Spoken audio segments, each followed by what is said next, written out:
Hello friends, कैसे हैं आप लोग। हाँ जी बेटे, आज के इस वीडियो से मैं आपका CA final FR new course का बेटे रिवीजन स्टार्ट कर रहा हूँ। और सारे बच्चे स्क्रीन देख पा रहे हैं। आज मैंने स्क्रीन के ऊपर इंड AS 40 इन्वेस्टमेंट प्रॉपर्टी का लगा दिया है। और ये यही वही क्लास नोट्स है बेटे जो मैंने आपको क्लास में लिखवाए थे। जो न्यू कोर्स की रिकॉर्डिंग में मैंने क्लास में लिखवा रखे हैं, ये वही नोट्स हैं आपके। मैं डिस्कशन नहीं करूंगा जी, ना ना ना। मैं कुछ समझाऊंगा भी नहीं, ना ना ना। मैं तो रिवीजन के लिए बैठा हूं। मैंने जो आपको 9-10 लेक्चर्स के अंदर इंड AS 40 कराया था, मैं उसको 1-1.5 घंटे में समेटने की कोशिश करूंगा कि मैंने क्या क्या पढ़ाया था आपको। मैं सारे कॉन्सेप्ट्स को टच करके निकल जाऊंगा। और ये एक्सपेक्टेशन मत करना कि मैं आपको समझाने बैठ जाऊंगा। समझाने वाला काम क्लासेस में दिया हुआ है। और बहुत प्यार से पढ़ाया था बेटे आपको मैंने, बहुत टाइम लगा के। इसी चीज के लिए तो मैं बदनाम हूं कि सर बहुत टाइम ले लेते हैं। तो रिवीजन में बेटे सारी चीजें मैं आपको बताऊंगा, लेकिन एक डिस्क्लेमर देना चाहता हूं। सारे बच्चों को पता है मैं स्लो बोलता हूं, और स्लो बोलने की वजह से मेरी क्लासेस का ड्यूरेशन भी खिंच जाता है। तो सारे बच्चे जब क्लासेस देख रहे होते हैं गूगल ड्राइव पे, तो 1.5x पे मेरे को देखते हैं। मुझे पता है इस बात का, सब मुझे 1.5x पे देखते हैं। तो रिविजनरी वीडियो में भी अगर आपको लगे कि मेरी स्पीड कम है, तो आपका जो कंफर्टेबल स्पीड लेवल है आप उस पर मेरे को देख सकते हो। मैं फास्ट बोलूंगा, आप मेरे को स्लो नहीं कर पाओगे। लेकिन अगर मैं स्लो बोलूंगा आप फास्ट कर सकते हो, क्योंकि मुझे एक एवरेज स्टूडेंट से लेके एक ब्रिलियंट स्टूडेंट तक सारे कवर करने हैं। मैं कोई एक एक सेक्शन ऑफ स्टूडेंट्स को नहीं पढ़ा रहा बेटे। ब्रिलियंट बच्चा तो फिर भी मेरी मदद के बिना अपना काम कर लेगा। एवरेज स्टूडेंट को मेरी जरूरत है, मैं उसके लिए काम कर रहा हूं। तो स्पीड आपके हाथ में बेटे, आप एडजस्ट कर लेना। तो मैं इंड AS 40 इन्वेस्टमेंट प्रॉपर्टी शुरू करने जा रहा हूं बेटे। ये हमारा पार्ट नंबर 1 है। पार्ट नंबर 1 का मतलब लेक्चर नंबर 1, जहां से मैंने इसको शुरू किया था। और मैंने बेटे सबसे पहले आपको पढ़ाया था concept number 1, meaning of IP।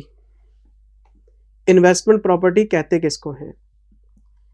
Investment property में मैंने आपको बताया था लैंड हो सकती है, बिल्डिंग हो सकती है, और दोनों भी हो सकते हैं। जब दोनों होंगे तो हम वर्ड यूज करते हैं लैंड एंड बिल्डिंग। सिर्फ लैंड हो सकती है, सिर्फ बिल्डिंग हो सकती है, दोनों भी हो सकते हैं। लेकिन इसके पीछे ऑब्जेक्टिव होना चाहिए या तो रेंटल इनकम का, और या फिर लॉन्ग टर्म कैपिटल एप्रिसिएशन का।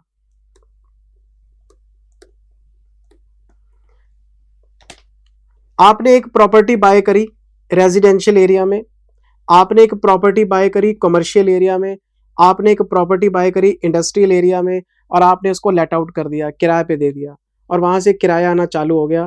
तो जिस प्रॉपर्टी से आपको रेंटल इनकम मिलेगी, हम उसको इंड AS 40 में क्लासीफाई करते हैं। आपने किसी हाईवे पे 10 एकड़ लैंड परचेज कर ली। आपको पता था कि यहाँ पे नई सड़क बनने जा रही है, कोई नेशनल हाईवे पास हो गया, आपने उसके आसपास की लैंड परचेज कर ली। और क्या जब इसका रेट बढ़ेगा तो मैं बेचूंगा, आपने एप्रिसिएशन के लिए बाय कर लिया उसको। लेकिन एप्रिसिएशन आपका लॉन्ग टर्म होना चाहिए। वो इसलिए क्योंकि रियल एस्टेट सेक्टर में जो ग्रोथ है वो इतनी फास्ट होती नहीं है।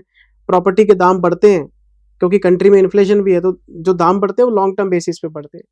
ये कोई शेयर मार्केट थोड़ा ना है कि 500 का शेयर 50 में, 50 का शेयर 5,000 रुपए का। रियल एस्टेट अपनी स्पीड से चलता है, तो लॉन्ग टर्म बेसिस पे ही हम एप्रिसिएशन चेक करते हैं इसके अंदर। ये मैंने आपको बात क्लास में बताई थी। इन्वेस्टमेंट प्रॉपर्टी या तो रेंटल इनकम देगी आपको, या फिर लॉन्ग टर्म एप्रिसिएशन देगी। और आपकी प्रॉपर्टी कहां सिचुएटेड है मैटर ही नहीं करता, कमर्शियल है, इंडस्ट्रियल है, रेजिडेंशियल है, कोई फर्क ही नहीं पड़ता। अब यहां से फिर हमारा कंफ्यूजन स्टार्ट हो गया था। तो मैंने आउट ऑफ स्कोप कंपैरिजन कराया था आपको। मैंने आपको बताया था out of scope. Out of scope में क्या बताया था कि लैंड एंड बिल्डिंग, हमारे पास ऐसे ऐसे केसेस हैं जो रहेगी तो लैंड एंड बिल्डिंग, लेकिन कोई दूसरा इंड AS उसके ऊपर काम करेगा, 40 काम नहीं करेगा, क्योंकि ऑब्जेक्टिव चेंज हो गया आपका। मैं एग्जांपल से शुरू करता हूं। अगर आपके पास कोई लैंड एंड बिल्डिंग है और आप उसे अपने बिजनेस में यूज कर रहे हैं, नॉर्मल कोर्स ऑफ बिजनेस में, तो हम उसके ऊपर लगाते हैं इंड AS 16 और हम उसे PPE क्लासीफाई करेंगे। रेंटल कमाना है, एप्रिसिएशन कमाना है, तो आपकी इन्वेस्टमेंट है, आपकी इन्वेस्टमेंट प्रॉपर्टी है। बिजनेस में यूज करोगे तो PPE है। फिर मैंने आपको बताया था कि अगर हम DLF का एग्जांपल लें, तो डीएलएफ क्या है, एक रियल एस्टेट कंपनी है। तो रियल एस्टेट कंपनी क्या करती है, अपने प्रोजेक्ट को डेवलप करती है सेल करने के लिए। ये ग्रुप हाउसिंग भी करते हैं, ये शॉपिंग मॉल्स भी बनाते हैं और बेच देते हैं। तो अगर आपने कोई भी land and building held for sale रखी हुई है, हेल्ड फॉर सेल किसमें, नॉर्मल कोर्स ऑफ बिजनेस में, आप उस चीज का काम करते हैं, आप रियल एस्टेट कंपनी है, तो आप उस पर इंड AS 2 लगाएंगे, वो आपकी इन्वेंट्री बन जाएगी। तो लैंड एंड बिल्डिंग बिजनेस में यूज होगी तो आपका 16 में है, आप उसको बेचने के इरादे से रख के बैठे हो और आप उस चीज का काम करते हैं, तो आपका उसके ऊपर इन्वेंट्री का इंड AS 2 लगेगा। फिर मैंने एक छोटा सा एक्सेप्शन भी दिया था इसके नीचे कि अगर डीएलएफ ने शॉपिंग मॉल बनाया, बेचने के इरादे से नहीं बनाया, उसको किराए पे देने के इरादे से बनाया। मैंने एग्जांपल दिया था वसंत कुंज में डीएलएफ एम्पोरियो है और एक भी शॉप डीएलएफ ने बेची नहीं है, सारी लेट आउट कर रखी है, कोई गुच्ची को, कोई वर्साचे को, कोई प्राडा को, वहां से किराया कमाता है डीएलएफ। तो डीएलएफ ने उस प्रॉपर्टी को 40 में क्लासीफाई किया होगा क्योंकि वहां से रेंटल इनकम आ रही है। तो जो बेचने के इरादे से रखे हुए वो तो इन्वेंट्री है, लेकिन जो रेंटल के इरादे से रखे हुए वो 40 है। तो देखना पड़ेगा कि आपके इंटेंशन क्या है, ये बात मैंने क्लास में बताई थी आपको। थर्ड, फिर मैंने आपको बताया था कि अगर कोई भी लैंड एग्रीकल्चर में यूज हो रही है, एग्रीकल्चर में, तो हमने उसके ऊपर इंड AS 41 लगा दिया था। है लैंड एंड बिल्डिंग ही, लेकिन intention change, use change, Ind AS change. फिर मैंने आपको बताया था अगर कोई लैंड मिनरल रिसोर्सिस के एक्सट्रैक्शन में यूज हो रही है, mineral oils, mineral ores, natural gases, अगर कोई लैंड उसमें यूज हो रही है एक्सट्रैक्शन में, तो 106 लगेगा। ये भी बात आपको बताई थी, intention change, Ind AS change. फिर मैंने 5वें पॉइंट में बताया था अगर कोई कॉन्ट्रैक्टर है और उसके पास, कॉन्ट्रैक्टर का काम क्या है, किसी भी प्रोजेक्ट को डेवलप करना, तो कंस्ट्रक्शन WIP होगी। तो जो कंस्ट्रक्शन WIP है हम उस पे इंड AS 115 लगाएंगे। फिर अगर कोई आपके पास लैंड एंड बिल्डिंग है लेकिन ये non current asset held for sale है, तो हम इस पे 105 लगाएंगे। मेरी बात समझ रहे हैं, वही लैंड एंड बिल्डिंग है और कितने सारे इंड AS उसके ऊपर लगते हैं। फिर मैंने आपको 7वें पॉइंट बताया था कि अगर कोई आपने लैंड एंड बिल्डिंग खरीदी लेकिन आप उसमें शॉर्ट टर्म एप्रिसिएशन कमाना चाहते हैं, लॉन्ग टर्म एप्रिसिएशन नहीं, शॉर्ट टर्म एप्रिसिएशन, आज खरीदा, रजिस्ट्री से पहले पहले बेच के निकल गए, नफा कमा लिया, नुकसान हो गया, जो भी हो गया, शॉर्ट टर्म डील है आपकी, तो इंड AS 2 लगाएंगे। आप उस चीज का काम करते हैं तभी शॉर्ट टर्म एप्रिसिएशन की बात कर रहे हैं। लॉन्ग टर्म एप्रिसिएशन में इन्वेस्टर आता है, इसलिए इंड AS 40 लगाते हैं। इन्वेस्टमेंट प्रॉपर्टी, वर्ड इन्वेस्टमेंट का असर इन्वेस्टर के पॉइंट ऑफ व्यू से चल रहा है।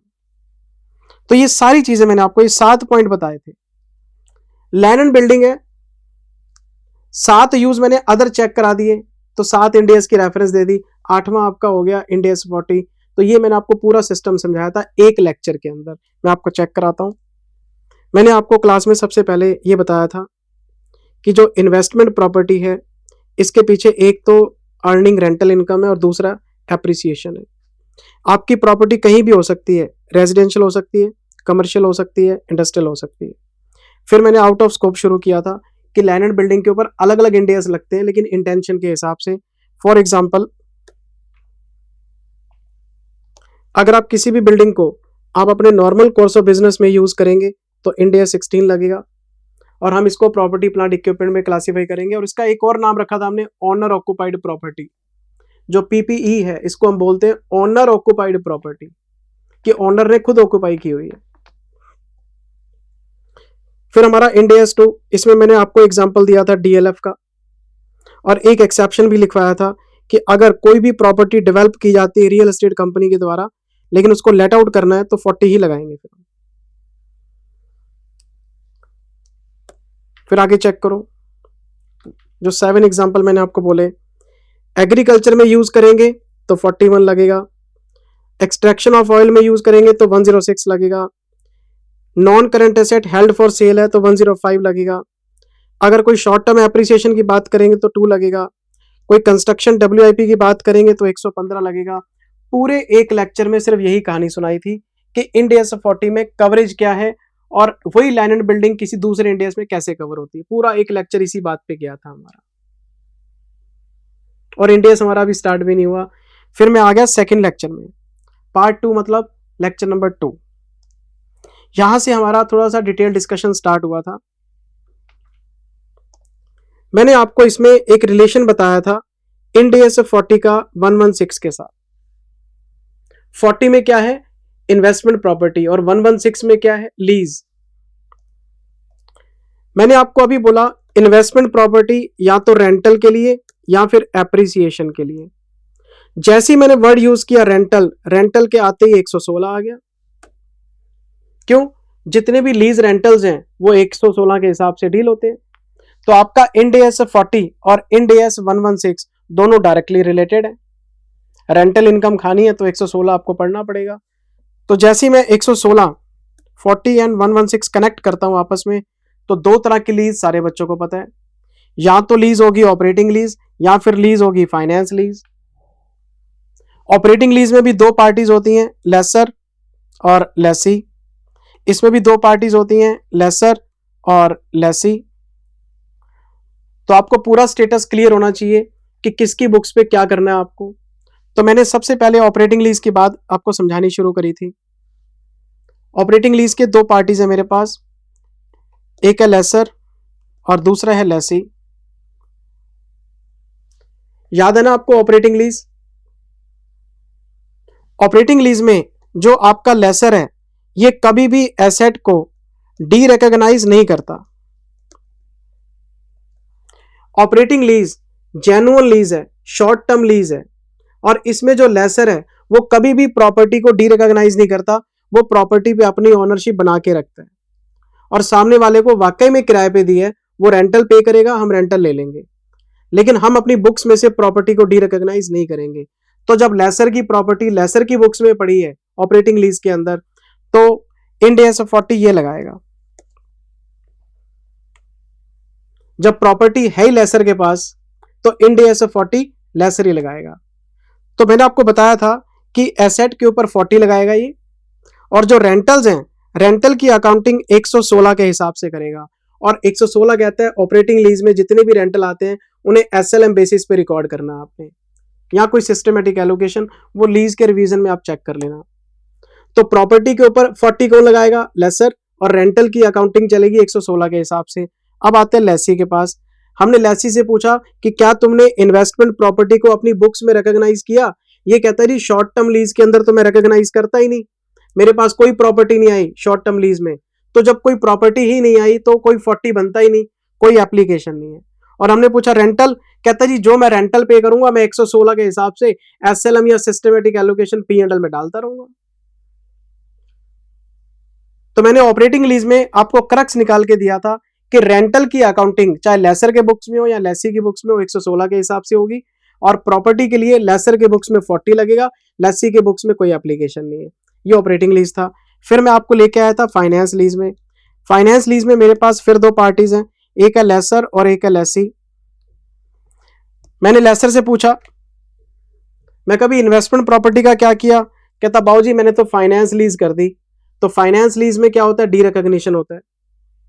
आपको पता है अच्छी तरह से लेसर अपनी बुक्स में फाइनेंस लीज पे क्या एंट्री पास करता है? ये एंट्री पास करेगा रिसीवेबल डेबिट टू आईपी। ये एक तरह से एसेट की सेल दिखाता है। और ये क्या एंट्री पास करेगा? ये एंट्री पास करेगा IP account debit to lease liability.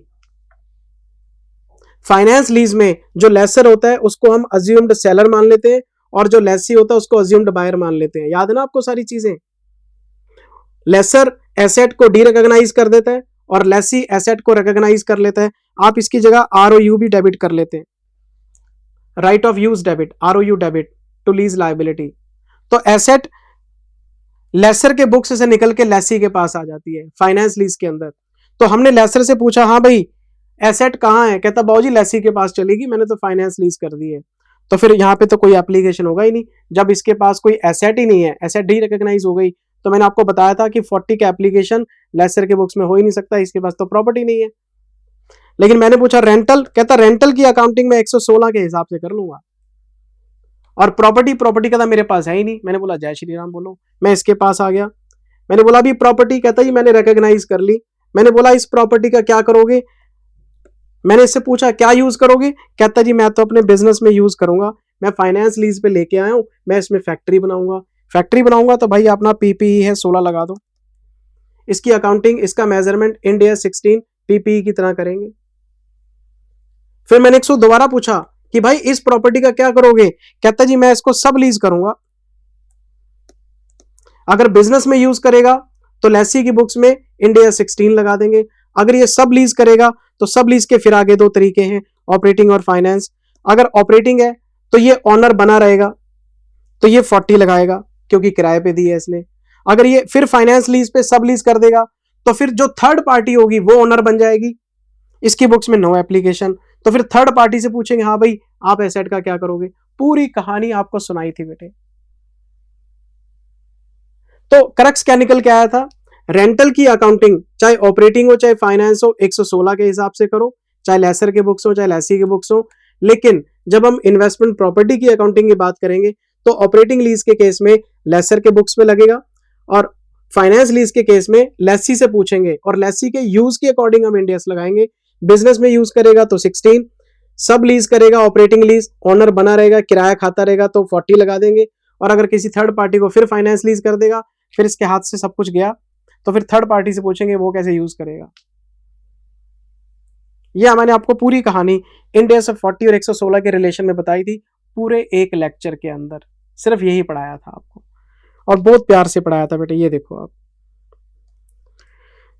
अच्छा जी ऑपरेटिंग लीज होगा, फाइनेंस लीज होगा, दो केस है। सबसे पहले मैंने आपको ऑपरेटिंग लीज समझाया, आपको एक फ्लो चार्ट बना के दिखाया था बेटे। ये देखो, ये हमने एक फ्लो चार्ट बनाया था। हमारे पास ये एक लेसर है जो ओनर है, एक लेसी है जो किराएदार है। हमने बोला जी ये 40 लगा देगा, ये 40 लगाएगा और रेंटल की अकाउंटिंग 116 के हिसाब से कर लेगा। इसकी बुक्स में operating lease, short term lease, इसके पास कोई एसेट आती नहीं है तो क्रॉस लगवा दिया था आपको कि इसकी बुक्स में कोई एप्लीकेशन नहीं है। लेकिन रेंटल की अकाउंटिंग के लिए 116 लगा देगा। देखो मैंने क्या लिखवाया, no accounting for IP because lessee does not have IP in its books. Short term lease में, ऑपरेटिंग लीज में इसके पास कुछ होता ही नहीं है तो ये 40 कैसे अप्लाई कर सकता है। फिर मैं आपको केस 2 समझाया था आपको फाइनेंस लीज का, इसमें भी आपको एक फ्लो चार्ट बना के दिखाया था मैंने। ये देखो, अगर मान लो लेसर के बुक्स में खड़े हम, lessor will derecognise the IP due to which property will not exist in its books. Books में से निकल गई तो कोई भी एप्लीकेशन होगा ही नहीं। लेकिन जब हम लेसी से पूछते हैं तो लेसी बोलेगा मैं रिकॉग्नाइज करूंगा फाइनेंस लीज में। अगर वो अपने बिजनेस में यूज करेगा तो 16 लगा देंगे, सब लीज करेगा, ऑपरेटिंग लीज है तो ऑनर बना रहेगा, डी रिकॉग्नाइज नहीं करेगा तो 40 लगाएंगे। फिर फाइनेंस, तो फिर नए बंदे से पूछो भाई वो क्या करेगा। फिर ये फ्लो चार्ट आगे बढ़ता रहेगा और रेंटल के लिए 116 ही लगेगा बेटे। ये पूरी बात आपको मैंने बताई थी। पहले आपको इन्वेस्टमेंट प्रॉपर्टी का मीनिंग बताया, फिर आपको लैंड एंड बिल्डिंग के अलग अलग इंड AS के दर्शन कराए कि लैंड एंड बिल्डिंग कहाँ कहाँ और कवर होती है। फिर आपको इसका 116 के साथ रिलेशन बताया कि प्रॉपर्टी के ऊपर 40 लगेगा, लेसर लेसी के बुक्स कैसे आपने चूज करने हैं, लेकिन रेंटल की अकाउंटिंग 116 के हिसाब से आप करते रहना। फिर मैं चलते चलते आगे आया था वेरियस इश्यूज में। मैंने और भी बहुत सारी बातें डिस्कस करी थी। उसमें पहला पॉइंट था कि अगर इन्वेस्टमेंट प्रॉपर्टी एम्प्लॉयज को दे दे तो, नहीं समझे, कंपनी का नाम है एक्स लिमिटेड, कंपनी के पास एक प्रॉपर्टी पड़ी है, कंपनी ने वो प्रॉपर्टी अपने एम्प्लॉयज को रहने के लिए दे दी। तो अगर आप अपनी कोई प्रॉपर्टी एम्प्लॉयज को किराए पे दे देते हो तो फिर ये रेंटल नहीं माना जाएगा, ये इंड AS 40 में नहीं आएगा। हम इसको ओनर ऑक्युपाइड प्रॉपर्टी बोलेंगे और इंड AS 16 लगाएंगे। फिर बच्चे का सामने से क्वेश्चन आता है कई बार व्हाट्सएप के ऊपर कि सर एम्प्लॉय से अगर किराया पूरा ले लें तो मैंने आपको साफ साफ लिखवा दिया था नोट्स के अंदर, आपके एम्प्लॉयज आपको किराया पूरा दे, डिस्काउंटेड दे या किराया ना दे, किराए की अमाउंट का कोई लेना देना ही नहीं है। इंड AS इस बात को मानता ही नहीं कि आपका एम्प्लॉय आपको किराया पूरा देगा, आप चाहे जितना मर्जी दावा कर लें। तो वो कहता है एम्प्लॉय को दी है ना तो ये बिजनेस में यूज हो रही है। हम इसको ऑनर ऑक्यूपाइड मानेंगे। इसका 40 से कोई लेना देना नहीं, चाहे आपका एम्प्लॉय आपको किराया पूरा ही क्यों ना दे रहा हो, आप किराया देखो ही मत, एम्प्लॉय है तो ऑनर ऑक्यूपाइड है। ये देखो आप, हम इसको प्रॉपर्टी को such property will be considered as an owner occupied और हम इस पे 16 लगा देंगे। फिर मैंने आपको लिखवाया था it does not matter whether the entity is charging full rent, concessional rent और नो रेंट, कोई फर्क नहीं पड़ता इस बात से। ये मैंने आपको पहला केस डिस्कस करके दिया था। दूसरा केस वेरियस इश्यूज के अंदर ये था land acquired with undetermined use. अगर कोई एंटिटी मान लो कहीं लैंड परचेज कर लेती है, एक एंटिटी ने 10 एकड़ जमीन खरीदी और खरीद के रख दी, ऑडिटर आया ऑडिट करने, ऑडिटर ने पूछा कंपनी से इस लैंड का क्या करोगे, कंपनी का ऑनर कहता पता नहीं जी, सस्ती मिल रही थी लेके रख दी। ना वो ये बता रहा है कि फैक्ट्री बनेगी कि नहीं बनेगी, आप इसको बिजनेस में यूज करोगे कि नहीं करोगे, कोई वेयर हाउस बनेगा कि नहीं बनेगा, कोई बताने के हालात में नहीं है, कहता जी पता नहीं बाद में देखेंगे। तो इंड एस 40 साफ साफ कहते हैं कि अगर आप कोई लैंड अनडिटरमिन्ड यूज के साथ खरीदेंगे तो हम ये मान लेंगे कि इसमें एप्रिसिएशन आएगा और आपने इन्वेस्टमेंट की है और हम इस पे इंड एस 40 लगा देंगे। तो अगर कोई लैंड आप परचेज करो लेकिन उसका यूज ना बता पाओ आप कि क्यों खरीदी है, हम उसे इन्वेस्टमेंट प्रॉपर्टी मान लेंगे। फिर सामने से बच्चे का क्वेश्चन आया कि जिंदल सर लैंड के साथ साथ ऐसा भी तो हो सकता है कि कोई बिल्डिंग खरीदी हो और बिल्डिंग का कोई यूज हम स्पेसिफिक ना बता पाए, मतलब बिल्डिंग खरीदी हो और उसका कोई अनडिटरमिन्ड यूज हो। तो मैंने आपको बोला था कि इंड एस 40 के अंदर सिर्फ लैंड की बात हुई है, बिल्डिंग की कोई बात नहीं हुई, तो बिल्डिंग के हम 40 नहीं लगा सकते। अगर आप कोई बिल्डिंग परचेज करते हैं और उसके यूज के बारे में आप कुछ नहीं बता पा रहे तो भी हम 16 नहीं लगाएंगे, 40 नहीं लगा सकते। ये पूरी बात आपको बताई थी मैंने। ये देखो आप, it will be considered that it is held for long term appreciation, इस पे तो 40 लगा दिया। फिर एक नोट लिखवाया था there is no explanation in Ind AS 40, कोई एक्सप्लेनेशन नहीं है। On acquisition of building with undetermined use, building पे कोई एक्सप्लेनेशन नहीं है। It means that building with undetermined use will not be covered under 40 and we can consider application of 16, ऐसी building पे 16 ही लगेगा। एम्प्लॉय को देंगे तो 16 लगाएंगे, अगर कोई अनडिटरमिन्ड यूज है तो 40 लगा देंगे, लेकिन बिल्डिंग का यूज है तो फिर 16 लगेगा। तो आपको पता होना चाहिए कि कौन सी प्रॉपर्टी पे कौन सा इंडेक्स लगाना और कैसे एप्लीकेशन होना है। स्टार्टिंग में तो यही चर्चा चली थी हमारी। फिर मैंने आपको सी पॉइंट बताया था मिक्स्ड प्रॉपर्टी का, ये क्या आ गया, थर्ड लेक्चर आ गया ये हमारा। 2 लेक्चर निकल गए, कोई प्रैक्टिकल क्वेश्चन नहीं हुआ, सिर्फ थ्योरीज में डिस्कशन हो रहा है अपना।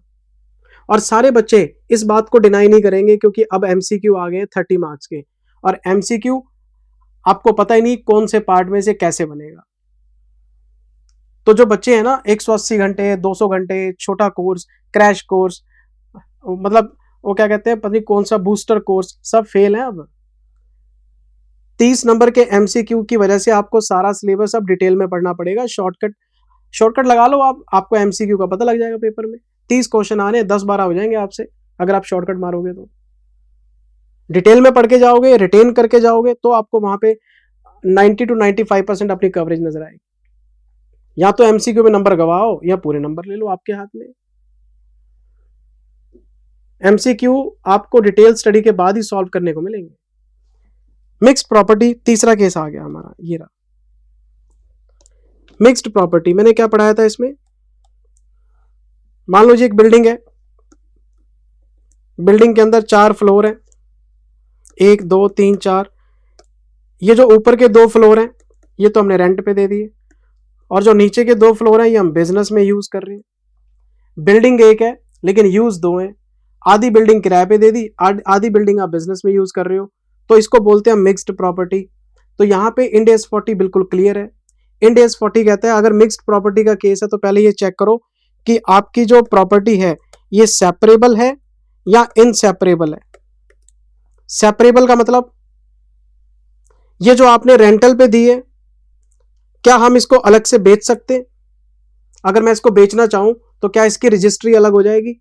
ये जो मैं बिजनेस में यूज कर रहा हूं, अगर मैं इसको बेचना चाहूं या फाइनेंस लीज पे देना चाहूं तो क्या इसकी रजिस्ट्री अलग हो जाएगी? तो अगर आपका पोर्शन सेपरेबल है, आप बेचना चाहो बेच सकते हो, फाइनेंस लीज पे देना चाहो फाइनेंस लीज पे दे सकते हो, मतलब आप इसको स्प्लिट ऑफ कर सकते हो, तो बहुत बढ़िया बात है। अगर ये सेपरेबल का केस है तो इस पे 40 लगा दो, इस पे 16 लगा दो। तो आप इस प्रॉपर्टी के 2 टुकड़े कर दो, क्योंकि आप इसको बेच सकते हो, तो आपको पता है कि ये सेपरेबल है। तो ऊपर के 2 फ्लोर की रजिस्ट्री अगर अलग हो सकती है, नीचे के 2 फ्लोर की रजिस्ट्री अलग हो सकती है, आप बेचना चाहो तो बेच सकते हो, तो सेपरेबल का केस है। तो जो रेंटल वाला पोर्शन है उसको आप इन्वेस्टमेंट प्रॉपर्टी में दिखा दो, यूज वाले को आप 16 में दिखा दो। लेकिन अगर ये इनसेपरेबल का केस है, इनसेपरेबल का केस कैसे बनेगा? बिल्डिंग के कोई फ्लोर नहीं है, एक ही फ्लोर है मेरे पास, सिंगल फ्लोर है मेरे पास, सिंगल फ्लोर है। इसका 50% मैंने रेंट पे दे दिया और इसका 50% मैं खुद यूज कर रहा हूं। मैंने प्रॉपर्टी डीलर से पूछा, यार फ्लोर को बीच में से काट के इसके 2 हिस्से कर सकते हैं क्या? क्या हमें स्टैंप ड्यूटी मिल जाएगी? क्या इसकी रजिस्ट्री पॉसिबल है? वो कहते नहीं सर, दिल्ली में अगर आपको बेचना है तो पूरे का पूरा फ्लोर बेचना पड़ेगा, आप इसका पार्टीशन नहीं कर सकते। एक रजिस्ट्री में कम से कम 1 फ्लोर होना चाहिए।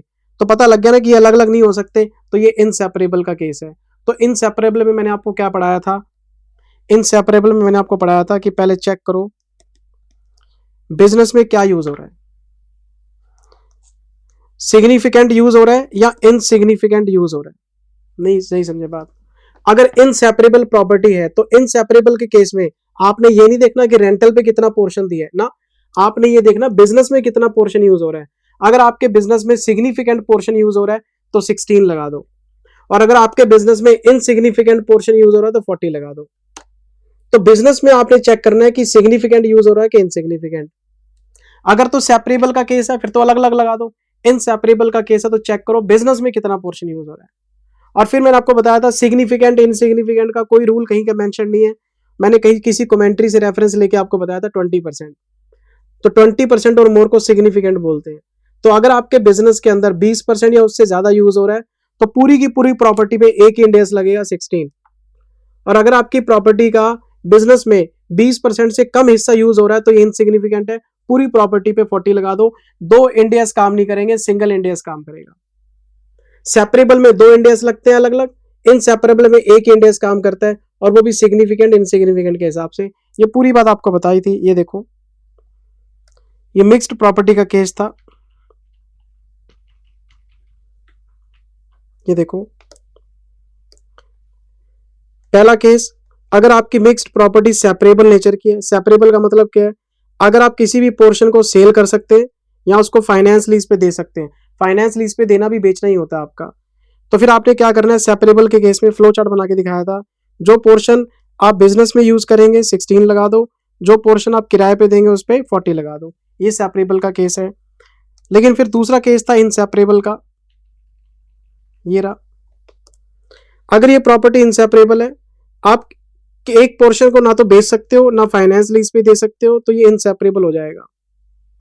फिर आपको इसमें क्या करना है, फिर आपको क्या करना है, if significant portion is used in business, अगर बिजनेस में सिग्निफिकेंट है तो 16 लगा दो एज अ होल, एक ही इंडेक्स। और अगर इनसिग्निफिकेंट यूज होगा बिजनेस में तो हम लगाएंगे 40। किराए पे कितना पोर्शन है वो नहीं देखना, बिजनेस में कितना पोर्शन है वो देखना है।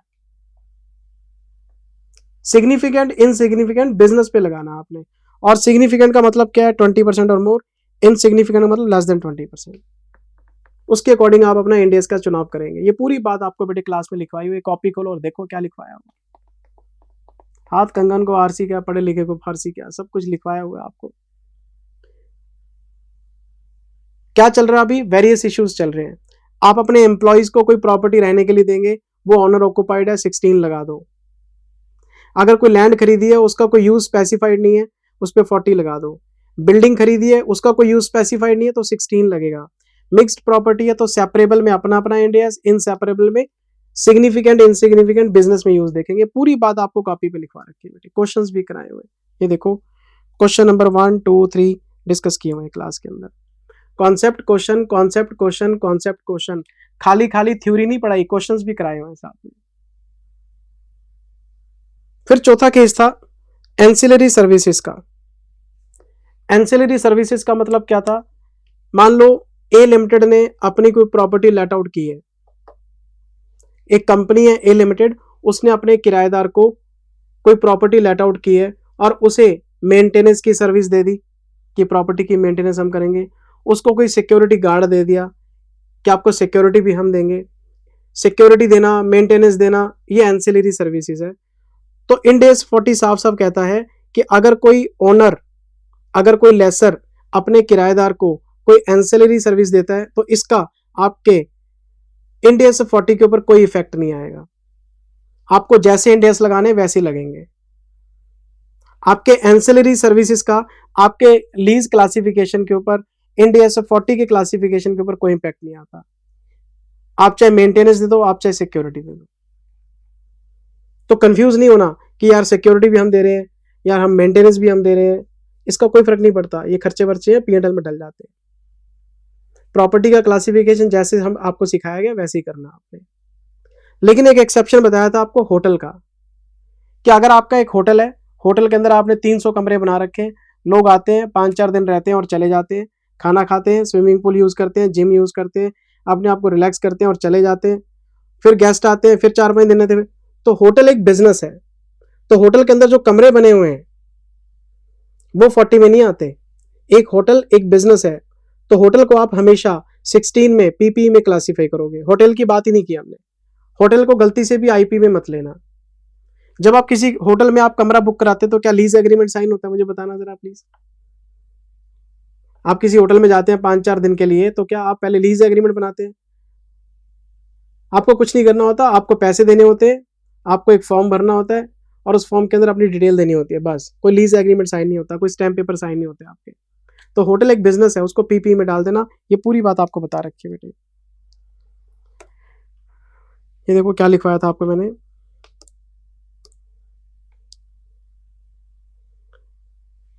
If ancillary services are provided by the owner of the land and building to the tenant, that is security guard, maintenance, it will not have any impact on the classification of IP। कोई फर्क नहीं पड़ता।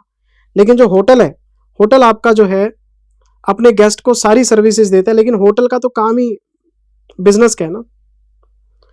Hotel is considered as a business, तो इसलिए आपने 16 लगाना है इसके ऊपर।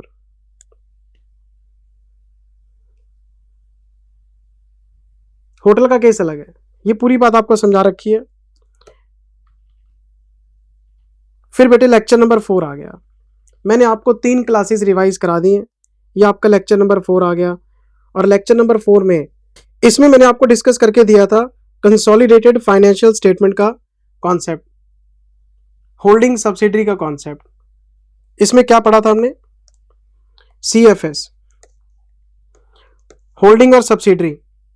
ऐसा हो सकता है कि होल्डिंग ने अपने किसी सब्सिडरी को अपनी कोई इन्वेस्टमेंट प्रॉपर्टी लेट आउट कर रखी हो।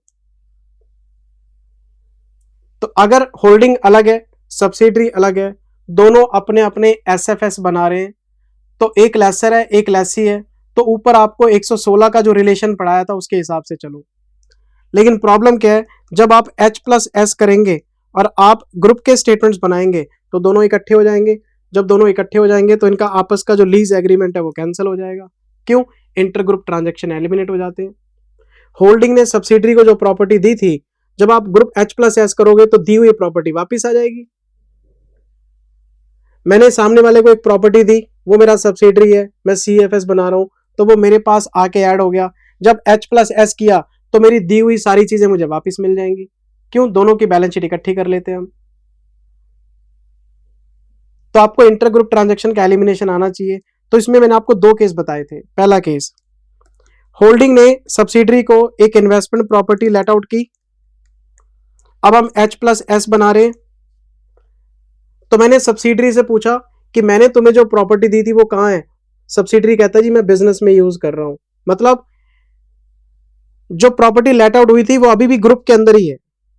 मैंने जब H+S किया तो प्रॉपर्टी इसके पास है और ये यूज कर रहा है। होल्डिंग ने जो प्रॉपर्टी सब्सिडरी को दी थी वो अपने बिजनेस में यूज कर रहा है। तो जब मैं H+S करूंगा, सिंगल एंटिटी बनाऊंगा, तो मेरी दी हुई प्रॉपर्टी वापस आ गई। तो इसका मतलब ग्रुप के अंदर ही यूज हो रही है।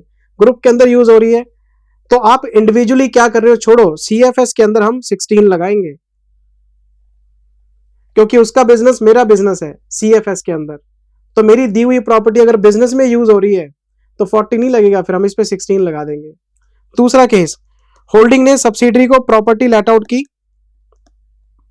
मैंने पूछा सब्सिडरी से प्रॉपर्टी का क्या किया, कहता जी मैंने तो ऑपरेटिंग लीज पे सबलेट कर दिया और मैं वहां से किराया खा रहा हूं। मैंने बोला कौन सी लीज, कहता ऑपरेटिंग लीज। मैं कहा फिर ठीक है।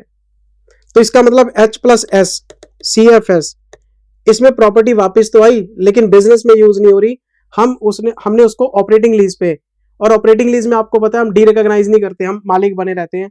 मैं इस पे 40 लगा दूंगा। तीसरा केस, होल्डिंग ने सब्सिडरी को इन्वेस्टमेंट प्रॉपर्टी लेट आउट की। हमने सब्सिडरी से पूछा क्या किया प्रॉपर्टी का, कहता जी मैंने तो फाइनेंस लीज, थर्ड पार्टी को फाइनेंस लीज कर दी। तो होल्डिंग के हाथ से निकल के सब्सिडरी में प्रॉपर्टी गई, सब्सिडरी के हाथ से निकल के थर्ड पार्टी गई। तो अब आप जब H+S करेंगे, CFS बनाएंगे, तो कोई एप्लीकेशन नहीं होना, ना 16 ना 40, क्योंकि फाइनेंस लीज में अब जो सब्सिडरी है ये लस्सी बन गया, इसको डीरिकॉग्नाइज करना पड़ा, थर्ड पार्टी रिकॉग्नाइज करेगी, उससे पूछेंगे भाई तू क्या करेगा, ग्रुप के ऊपर कुछ नहीं होगा। तो अगर lease with in the group है, प्रॉपर्टी भी विद इन द ग्रुप है और यूज हो रही है तो 16 लगा दो। Lease with in the group है, प्रॉपर्टी भी विद इन द ग्रुप है और हमने थर्ड पार्टी को ऑपरेटिंग लीज पे दे रखी है, 40 लगा दो। Lease with in the group है लेकिन आपने थर्ड पार्टी को फाइनेंस लीज पे दे दी तो वो बाहर निकल गई सर ग्रुप से, अब कोई इंडेस काम नहीं करेगा। ये मैंने आपको पूरा सिस्टम एक लेक्चर लगा के समझाया था। ये देखो, ये देखो आप, ये पूरा प्रोसेस आपको समझाया हुआ है, एक फ्लो चार्ट बना के दिखाया था आपको मैंने। If lease is with in the group, holding ने सब्सिडरी को लेट आउट किया है। Investment property is also used with in the group, हमारे ग्रुप के अंदर ही यूज हो रही है, हम 16 लगा देंगे। अगर lease with in the group है लेकिन आईपी हमने लेट आउट कर दिया थर्ड पार्टी को, तो पहले पूछेंगे कौन सी लीज है, ऑपरेटिंग लीज है तो सिंपल लीज है, किराया खाने वाली लीज है तो हम 40 लगा देंगे। लेकिन अगर फाइनेंस लीज है तो फिर थर्ड पार्टी ऑनर बन जाएगा, तो फिर ग्रुप के ऊपर कुछ नहीं होगा, ना 16 ना 40 कुछ नहीं। थर्ड पार्टी से पूछो वो क्या करेगा, अगर उसके ऊपर इंडियस लगते हैं तो वो ग्रुप से बाहर निकल गई। तो अल्टीमेट यूज देख लेंगे हम कि क्या हो रहा है उसका। ये कॉन्सेप्ट आपको बताया था, ये सिर्फ कहानी नहीं थी। मैंने क्वेश्चन नंबर 16 कराया, इसके ऊपर नोट्स लिखवाए, फिर 17 लिखवाया, उसके नोट्स लिखवाए, SFS में क्या होगा, CFS में क्या होगा, पूरी कहानी आपको समझाई हुई है। फिर हम आगे थे नेक्स्ट कॉन्सेप्ट में, ये था initial recognition of investment property. इससे पहले 4 कॉन्सेप्ट कौन कौन से पढ़े आपने। पहला कॉन्सेप्ट मीनिंग ऑफ IP, दूसरा कॉन्सेप्ट आउट ऑफ स्कोप, तीसरा कॉन्सेप्ट रिलेशन ऑफ 40 विद 116, और चौथा कॉन्सेप्ट आपने पढ़ा वेरियस इश्यूज का। एम्प्लॉयज को देंगे तो क्या होगा, अनडिटरमिन्ड यूज होगा तो क्या करेंगे, मिक्स्ड प्रॉपर्टी होगी तो क्या करेंगे, एंसिलरी सर्विसेज होंगी तो क्या करेंगे, CFS बनाएंगे तो क्या करेंगे। तो वेरियस इश्यूज में 5 चीजें बताई मैंने आपको। मैं आ गया कॉन्सेप्ट नंबर 5 में, इनिशियल रिकॉग्निशन। और इनिशियल रिकॉग्निशन को देसी भाषा में कहते हैं इन्वेस्टमेंट प्रॉपर्टी को परचेज करना, पहली एंट्री पास करना, इन्वेस्टमेंट प्रॉपर्टी को बाय करना, उसको नोट करना। तो मैंने क्लास में आपको बताया था 5 तरीके होते हैं। अगर आप किसी भी इन्वेस्टमेंट प्रॉपर्टी को एक्वायर करना चाहते हैं, जब आप पहली बार फर्स्ट टाइम कोई प्रॉपर्टी खरीद के लाते हैं तो उसको बोलते हैं acquisition of property, initial recognition, पहली बार एंट्री पास करना। इसके मैंने आपको 5 तरीके बताए थे। 5 तरीके से प्रॉपर्टी परचेज कर सकते हैं, 5 तरीके से प्रैक्टिकल क्वेश्चन आ सकते हैं। पहला, आप कैश में परचेज कर सकते हैं, आपने बनी बनाई कोई प्रॉपर्टी ले ली किसी से। दूसरा, आप सेल्फ कंस्ट्रक्शन कर सकते हैं, आप खुद बना लो अपने हिसाब से जैसे आप बनाना चाहते हैं। तीसरा, डेफर्ड क्रेडिट, आपने प्रॉपर्टी बाय करी लेकिन पेमेंट फ्यूचर में करेंगे। चौथा, एक्सचेंज, आपने प्रॉपर्टी खरीदी लेकिन उसकी पेमेंट आपने किसी दूसरी एसेट में कर दी, एक्सचेंज ऑफ एसेट। जैसे हम पुरानी कार दे आते हैं, नई कार ले आते हैं, एक्सचेंज ऑफ एसेट्स, वैसे प्रॉपर्टी के बदले में आपने कुछ और आपने पेमेंट कर दी, फुल फ्लैज्ड कैश पेमेंट नहीं किया आपने, एक एसेट के बदले में दूसरी एसेट। और 5वां तरीका है, आप फाइनेंस लीज पे ले आओ। फाइनेंस लीज पे लाएंगे तो भी आप रिकॉग्नाइज कर सकते हो। लेसर डी रिकॉग्नाइज करेगा, लेसी रिकॉग्नाइज करेगा। तो ये जो 4 तरीके हैं ये तो एक्चुअल ऑनर वाले हैं, आप इसमें सचमुच के मालिक बनेंगे। और जो फाइनेंस लीज वाला है ये अज्यूम्ड ऑनरशिप है, आप इसमें ऑनर बनते नहीं है, अज्यूम किया जाता है आपको। 5 तरीके से आप प्रॉपर्टी खरीद सकते हैं और मैंने इन 5 को एक एक करके डिटेल में एक्सप्लेन किया था। फॉर एग्जाम्पल सबसे पहले कैश वाला। जब आप कोई भी प्रॉपर्टी कैश में खरीदेंगे तो सबसे पहले आपको परचेज प्राइस देना पड़ेगा, जो प्रॉपर्टी का ऑनर है वो आपसे पैसे मांगेगा। फिर उस प्रॉपर्टी की आपको रजिस्ट्री करानी है तो आपको स्टैंप ड्यूटी, स्टैंप पेपर का खर्चा भी करना पड़ेगा। जो डीलर आपका डील कराएगा वो ब्रोकरेज मांगेगा। ऐसा कोई भी एक्सपेंस जो आपको लगता है कि प्रॉपर्टी की परचेज से रिलेटेड है, स्टैंप ड्यूटी ब्रोकरेज तो क्लियर कट खर्चे हैं, ऐसा कोई भी एक्सपेंस जो आपको लगता है कि प्रॉपर्टी के एक्विजिशन से रिलेटेड है, आप उसकी कॉस्ट में कैपिटलाइज कर सकते हो। If any expense which is directly related with the acquisition of asset can be capitalise to the cost of asset, simple भाषा में आपको लिखवाया हुआ है। और एक एंट्री डाल देंगे हम, investment property account debit to bank. लेकिन आपको मैंने कुछ एक्सेप्शंस बताए थे, मैं आपको कुछ आइटम्स बताऊंगा जो कभी भी इन्वेस्टमेंट प्रॉपर्टी की कॉस्ट का हिस्सा नहीं बनता, कॉस्ट में आप ले ही नहीं सकते। पहला, एडवर्टीजमेंट। डीएलएफ ने एक मॉल बनाया, शॉपिंग मॉल, लग्जरी मॉल, और उसकी एडवर्टीजमेंट चालू कर दी कि हमने ये शॉपिंग कॉम्प्लेक्स बनाया है, अगर किसी को प्रॉपर्टी किराए पे चाहिए हमसे ले सकता है। आपने टीवी पे इधर उधर, अब जैसे चांदनी चौक में एक ओमेक्स वालों ने मॉल बनाया है, डेली ऐड आती है कि फर्स्ट फ्लोर पे हम ज्वेलरी के शोरूम खोल रहे हैं जी, अगर आपको किराए पे चाहिए हम ज्वेलर्स को दे रहे हैं। सेकंड फ्लोर पे जी हम सारे जो ड्रेसेस वालों को, डिजाइनर्स को दे रहे हैं, डेली ऐड आती है। तो जो एडवर्टीजमेंट है, लेट आउट करने के लिए, आप कोई प्रॉपर्टी खरीद के बैठे हैं, उसको किराए पे चढ़ाना, उसके लिए आप ऐड दे रहे हैं पेपर में, property available for rent, property available for rent, तो ये एडवर्टीजमेंट P&L में जाएगा, इसका एक्विजिशन से कोई लेना देना नहीं है। दूसरा, इनॉग्रेशन। इनॉग्रेशन मतलब सेरेमनी। कोई शॉपिंग कॉम्प्लेक्स बना, पूरा उसका पेपर में ऐड चला कि आज जी इसका उद्घाटन कर रहे हैं, आप आओ इस प्रॉपर्टी को विजिट करो, अगर आपको अच्छी लगती है तो आप किराए पे ले लो। सेरेमनी एक्सपेंसेस, सेरेमनी एक्सपेंसेस ये भी एक तरह से मार्केटिंग कॉस्ट ही आपकी, चल P&L, इसका एक्विजिशन से कोई लेना देना नहीं है। फिर मैंने आपको बताया था डे टू डे एक्सपेंस। आपने एक प्रॉपर्टी परचेज करी और उस प्रॉपर्टी को आपने रिपेयर करा दिया, उसको आपने वाइट वॉश करा दिया, आपने कभी उसमें बाथरूम की फिटिंग का काम करा दिया, उसकी मेंटेनेंस तो करानी पड़ेगी ना, डे टू डे सर्विसिंग बोलते हैं। तो day to day servicing, property को मेंटेन करके रखना पड़ेगा, तो वो P&L में जाएगा आपका। इलेक्ट्रिसिटी का बिल भी आता है जी, पानी का बिल भी आता है, ये सब डे टू डे खर्चे हैं, ये सब कैपिटलाइज नहीं होते, चल P&L, ये सारे के सारे P&L का पार्ट है। और चौथा, अगर आपने कोई प्रॉपर्टी परचेज की है और उसमें कोई टैक्सेस या ड्यूटीज पे किए हैं और वो टैक्सेस और ड्यूटीज आपको वापस मिल जाएंगे, रिफंडेबल नेचर के हैं, तो रिफंडेबल ड्यूटी, रिफंडेबल टैक्स कभी भी कॉस्ट का पार्ट नहीं बनता। रिफंडेबल टैक्सेस, अगर कोई ड्यूटी आपने पे की है लेकिन आपको वापस मिल जाएगी तो वो आपकी कॉस्ट का पार्ट नहीं है। ये 4 चीजें मैंने आपको बताई थी। लेकिन ये जो डे टू डे एक्सपेंस है, इसकी आपको मैंने एक एक्सेप्शन बताई थी कि अगर आप कोई प्रॉपर्टी बाय करते हैं, प्रॉपर्टी की हालत बहुत खराब है, आपको कुछ कैपिटल एक्सपेंडिचर करने पड़े, आपको सारी फ्लोरिंग चेंज करनी पड़ी, आपको इंटीरियर चेंज करना पड़ा, अगर आप प्रॉपर्टी एक्वायर करते हैं और उस टाइम पे कोई एक कैपिटल एक्सपेंडिचर आपको करना पड़ेगा, वो कॉस्ट में जोड़ सकते हो आप। लेकिन day to day servicing P&L में जाती है। पूरी बात आपको समझाई थी बेटे, ये देखो नोट्स में लिखवाई हुई है, मैं आपको चेक कराता हूं।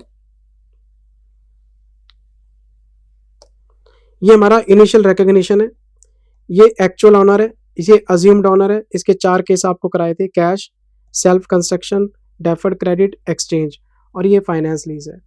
तो सबसे पहले मैंने कैश को स्टार्ट किया था, इसके लिए एक स्टेटमेंट बना के दिखाई थी आपको, ये देखो। परचेज प्राइस है जी, स्टैम्प ड्यूटी है जी, ब्रोकरेज है जी, कोई भी ऐसा खर्चा जो एक्विजिशन से रिलेटेड है कॉस्ट में आ जाएगा। फिर आपको बताया था कौन कौन से कॉस्ट एक्सक्लूड करने हैं, इंक्लूड का पार्ट नहीं है। कॉस्ट में क्या क्या नहीं आता, ये देखो क्या लिखवाया हुआ आपको, कोई भी मार्केटिंग या प्रमोशनल एक्सपेंस है नहीं आएगा। कोई आप सेरेमनी वगैरह करते हैं कोई नाम कमाने के लिए, चल पी एंडल, ये चर्चा का विषय बन जाएगा। कोई ऑपरेटिंग एक्सपेंस है डे टू डे, चल पी एंडल, सब प्रॉफिट एंड लॉस में जाते हैं। लेकिन एक एक्सेप्शन थी, if any capital expenditure is incurred on renovation of investment property, कोई दीवारों का काम करा दिया, फ्लोरिंग का काम करा दिया, सीलिंग का करा दिया, उसे आप कैपिटलाइज कर सकते हैं क्योंकि वो डे टू डे सर्विसिंग नहीं है आपकी। और एक आपको बताया था कि अगर कोई tax and duty refundable nature की है वो कॉस्ट में नहीं आती। ये मैंने आपको एक्विजिशन का एक ही मेथड बताया है, कैश वाला, उसके सारे पॉइंट्स बताए हैं। फिर इसके क्वेश्चन कराया आपको क्लास में, क्वेश्चन नंबर 15 कराया, एंट्रीज वेंट्रीज कराई। फिर 2 क्वेश्चन होमवर्क में प्रैक्टिस के लिए दिया आपको 9 और 22। 4 वीडियो खत्म हो गए। फिर हम आगे 5वें वीडियो में, कहने को इन्वेस्टमेंट प्रॉपर्टी है, लेक्चर नंबर 5 आ गया जी। इसमें क्या पढ़ाया था हमने, इनिशियल रिकॉग्निशन शुरू किया हुआ है, 5 मेथड है परचेज करने के, कैश वाला हुआ है। फिर दूसरा था सेल्फ कंस्ट्रक्शन। अगर आप कोई भी प्रॉपर्टी सेल्फ कंस्ट्रक्ट करते हैं तो उस केस में क्या करना पड़ेगा, पहले आपको लैंड बाय करनी पड़ेगी, उसके पैसे देने पड़ेंगे, तो एक्विजिशन ऑफ लैंड। फिर आप उसके ऊपर स्ट्रक्चर खड़ा करोगे तो आपको डेवलपमेंट एक्सपेंस देना पड़ेगा। आपने सबसे पहले लैंड खरीदी, लैंड खरीदेंगे तो स्टैम्प पेपर की ड्यूटी लगेगी, ब्रोकर को ब्रोकरेज देनी पड़ेगी, ये तो लैंड का हिसाब हो गया। अब उस पर स्ट्रक्चर खड़ा करना है तो डेवलपमेंट एक्सपेंसेस लगेंगे, मटेरियल, लेबर, ओवरहेड सबका हिसाब रखो और बिल्डिंग खड़ा करने की कॉस्ट को नोट करो। ये सेल्फ कंस्ट्रक्शन हो गया। लेकिन 2 बातों का ध्यान रखना है, पहला एबनॉर्मल लॉस, जब आप खुद बनाएंगे तो साइट पे चोरी चकारी होती रहती है सर, मिस यूज भी होता है, तो एबनॉर्मल लॉस P&L में जाएगा, कॉस्ट का पार्ट नहीं बनेगा। दूसरा, अगर आप सेल्फ कंस्ट्रक्शन करते हैं तो सेल्फ कंस्ट्रक्शन में टाइम लग सकता है, तो हो सकता है आपने कोई मार्केट से पैसा बोरो किया हो और उसका ब्याज देना पड़े, तो वो ब्याज इंड AS 23 कैपिटलाइज करने की परमिशन देता है आपको सेल्फ कंस्ट्रक्शन के केस में। और आपको पता है सेसेशन के बाद का ब्याज P&L में जाना, जिस दिन आपकी प्रॉपर्टी रेडी हो गई उसके बाद का ब्याज P&L में जाएगा। तो 2 चीजें आपको ध्यान में रखनी पड़ती है, एक तो इंड AS 23 का ब्याज का कैपिटलाइजेशन आपको अलाउड है सेल्फ कंस्ट्रक्शन में। एक्विजिशन तो चलो टाइम टेकिंग नहीं है, उसमें तो ब्याज कैपिटलाइज नहीं होता। सेल्फ कंस्ट्रक्शन टाइम टेकिंग है, सब्सटेंशियल टाइम लग जाता है, क्वालिफाइंग एसेट की डेफिनेशन पूरी हो जाती है, ब्याज कैपिटलाइज हो जाता है। तो एबनॉर्मल लॉस चल P&L लेकिन ब्याज कैपिटलाइज हो सकता है। ये पूरी कहानी आपको बताई थी। ये देखो, सेल्फ कंस्ट्रक्शन के केस में पहले आप लैंड परचेज करेंगे, फिर स्टैम्प पेपर देंगे, फिर ब्रोकरेज देंगे, फिर डेवलपमेंट एक्सपेंस होगा, कोई मटेरियल, वेजेस, ओवरहेड, ये सारे खर्चे वर्चे आएंगे। फिर 2 चीज़ों का आपने ध्यान रखना है, एक तो एबनॉर्मल वेस्टेज, ये प्रॉफिट एंड लॉस में जाएगी, हम इसको कैपिटलाइज नहीं कर सकते प्रॉफिट एंड लॉस में। दूसरा है ब्याज, इंड AS 23 अलाउ करता है क्वालिफाइंग एसेट में कैपिटलाइजेशन आप कर लो। ये पूरी बात आपको बताई हुई है, बाकी डिटेल में 23 में वहां देख लेंगे हम। कैश में परचेज करेंगे तब भी ठीक है, सेल्फ कंस्ट्रक्शन करोगे तब भी ठीक है, 2-3 बातों का ध्यान ही तो रखना आपने। फिर हम चलते चलते आ गए थे तीसरे केस में। तीसरा केस क्या था, डेफर्ड क्रेडिट का। और ये जो डेफर्ड क्रेडिट है ये मैंने एक ही बार समझाया था, जब इंड AS 16 आया था PPE का, उसमें भी डेफर्ड क्रेडिट पे परचेज था, मैंने बोला था 40 वाले रूल लगेंगे। फिर इंटेंजिबल का आया, मैंने बोला 40 वाले रूल लगेंगे, एक ही बार समझाया था और हर इंड AS में काम आया था, तो जो टाइम लगाना था मैंने यही लगा दिया था। आपने एक इन्वेस्टमेंट प्रॉपर्टी खरीदी लेकिन इसकी जो पेमेंट है वो पेमेंट आपने डेफर कर दी। आपने बोला जी 10 लाख दूंगा 1 साल बाद, 10 लाख दूंगा 2 साल बाद, आपने पेमेंट फ्यूचर में करनी है। तो आपको मैंने बताया था डेफर्ड क्रेडिट के केस में time value of money involve हो जाता है, तो आपको क्या करना है, आपको प्रेजेंट वैल्यू निकालनी है कैश आउटफ्लोज की। जितने भी आपके 1 साल बाद, 2 साल बाद, 3 साल बाद, जितने भी पेमेंट आपने फ्यूचर में करने हैं उन सबकी प्रेजेंट वैल्यू निकालो। तो जैसे ही आप उनकी प्रेजेंट वैल्यू निकालोगे तो इंटरेस्ट हट जाएगा, तो जो प्रेजेंट वैल्यू आएगी ये आपकी कॉस्ट मानी जाएगी।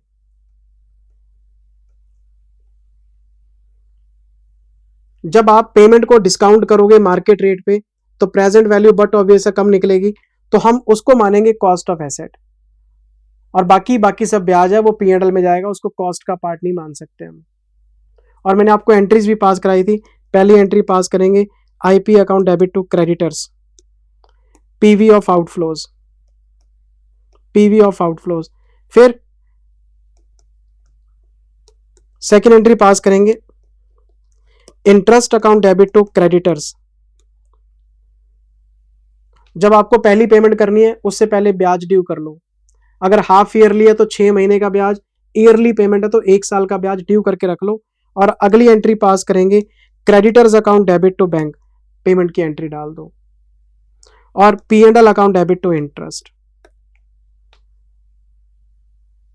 फिर अगला ब्याज ड्यू करेंगे, फिर उसकी पेमेंट करेंगे और ब्याज P&L में चला जाएगा। लेकिन एक बात को ध्यान रखो, ये जो IP है, ये जो इंटरेस्ट है, ये इसकी कॉस्ट का पार्ट नहीं है। अगर आप कोई भी पेमेंट डिले करते हैं तो उस डिले पेमेंट के अंदर टाइम वैल्यू ऑफ मनी के हिसाब से इंटरेस्ट इंक्लूडेड होता है, उस इंटरेस्ट को हटाएंगे तो कॉस्ट पता लगेगी।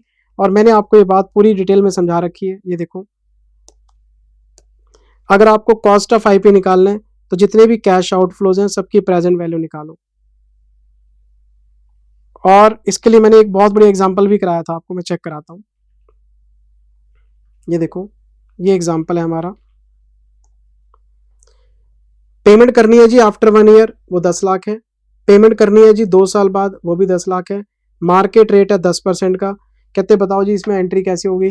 तो आपने क्या किया, पहले इसका प्रेजेंट वैल्यू निकाला, फिर इसका प्रेजेंट वैल्यू निकाला, ये कॉस्ट आ गई, ये PV आ गई, इस पे एक एंट्री डाल दिया आपने। फिर अब इस पे 10% ब्याज निकलेगा, 173,500 1 साल का, क्योंकि आपकी ईयरली पेमेंट है। मैं आपको अगली एंट्री चेक कराता हूं। अगली एंट्री क्या बनेगी? Interest account debit to creditors. ये देखो, हमने बैलेंस लिया, उस पर 10% लगाया, ब्याज ड्यू कर दिया, इंटरेस्ट टू क्रेडिटर्स। फिर क्रेडिटर को पेमेंट कर दी 10 लाख की, P&L टू इंटरेस्ट।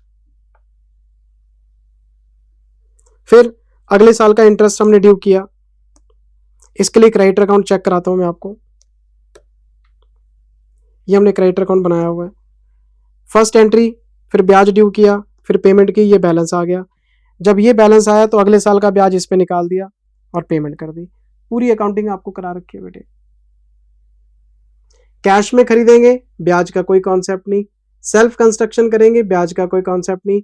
लेकिन अगर आप डेफर्ड क्रेडिट पे लेके आओगे तो ब्याज का कॉन्सेप्ट आ जाएगा। तो जितने भी कैश आउटफ्लो हैं उसकी जो प्रेजेंट वैल्यू वो कॉस्ट है, बाकी सब इंटरेस्ट P&L में जाएगा। ये पूरी बात आपको समझाई हुई है। फिर हमारा परचेज करने का चौथा मेथड था एक्सचेंज। ये सब क्वेश्चंस आपको कराए हुए बेटे, अकाउंट बना बना के दिखाए हुए हैं, सब चेक करो। फिर हम फोर्थ केस में आ गए थे, एक्सचेंज ऑफ एसेट्स में।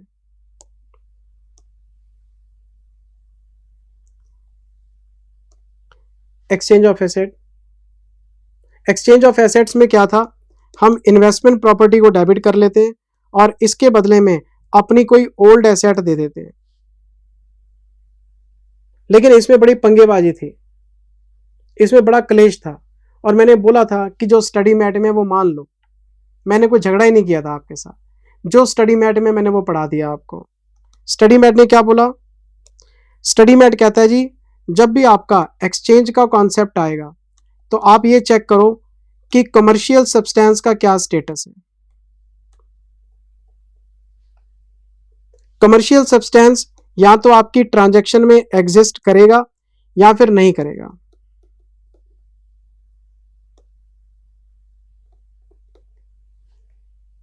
मैंने बोला जी ये कमर्शियल सब्सटेंस क्या चीज है? कहते हैं आप एक प्रॉपर्टी ले रहे हो और उसके बदले में आप अपनी कोई पुरानी एसेट दे रहे हो, तभी तो एक्सचेंज कह रहे हो। तो पहले ये चेक करो कि इसका कैश फ्लो क्या है और इसका कैश फ्लो क्या है, दोनों का कैश फ्लो आपस में कंपेयर करो। भाई आप अपनी पुरानी एसेट दे रहे हो तो आपके बिजनेस में यूज हो रही थी, तो आपको कैश फ्लोज क्या मिल रहे थे उसके।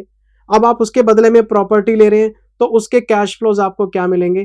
तो आने वाली एसेट के कैश फ्लो जाने वाली एसेट के कैश फ्लो के साथ अगर मैच कर जाए, मतलब आने वाली एसेट के कैश फ्लो और जाने वाली एसेट के कैश फ्लो अगर आपस में बराबर हैं, तो हम ये मान लेंगे कि कमर्शियल सब्सटेंस एग्जिस्ट करता ही नहीं। आपके कैश फ्लोज पे कोई इंपैक्ट नहीं आ रहा, आने वाले कैश फ्लो जाने वाले कैश फ्लो तो बराबर ही है, क्या फर्क पड़ा आपको। लेकिन अगर आपकी आने वाली एसेट के कैश फ्लो अलग है, जाने वाली एसेट के कैश फ्लो अलग है, कैश फ्लो मैच नहीं करते दोनों के, तो हम ये मान लेंगे कि कमर्शियल सब्सटेंस एग्जिस्ट करता है। अगर आपका प्रैक्टिकल क्वेश्चन साइलेंट है, आपको ये ना बताए, तो आप हमेशा मानोगे कि कमर्शियल सब्सटेंस एग्जिस्ट करता है और आप इसके रूल लगाओगे। इसमें अब क्या रूल है, इसके अंदर मैंने आपको 3 केसेस बताए थे, 3 केस बताए थे, पहला केस, दूसरा केस, तीसरा केस। पहला केस क्या है, फेयर वैल्यू टेकन अप, जो एसेट आपने खरीदी है उसकी फेयर वैल्यू आपको पता है, yes. Fair value given up, क्या आपको पता है, नो। अगर आपको इन्वेस्टमेंट प्रॉपर्टी जो आपने परचेज की है उसकी फेयर वैल्यू तो पता है, लेकिन जो एसेट आपने एक्सचेंज में दी है उसकी फेयर वैल्यू आपको नहीं पता, क्लियरली एविडेंट नहीं है, तो मैंने आपको बोला था जब आपको गिवन अप एसेट की वैल्यू ही नहीं पता तो फिर मत्था क्या मारना है। बस इसको आप रेफर कर लो, मैं आपको नोट से चेक कराता हूं, ठहरो। ये देखो,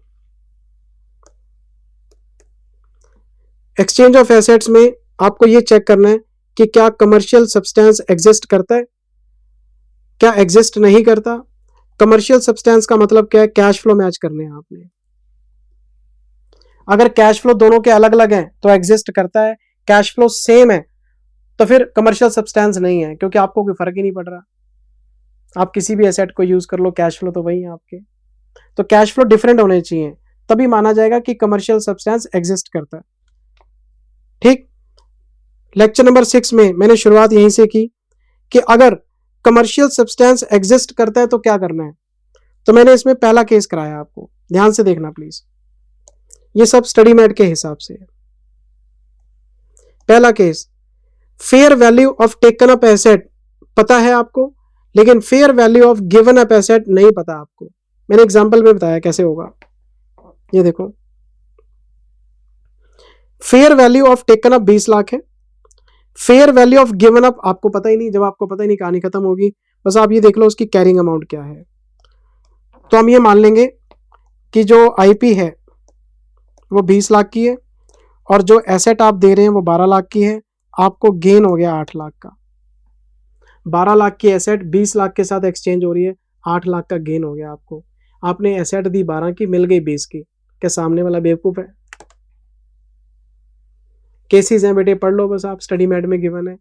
अगर आपको टेकन अप की फेयर वैल्यू पता है तो आप उसको रिकॉर्ड कर लो। दूसरा केस, ये देखो इसकी एंट्री, दूसरा केस दिखाता हूं आपको, ठहरो।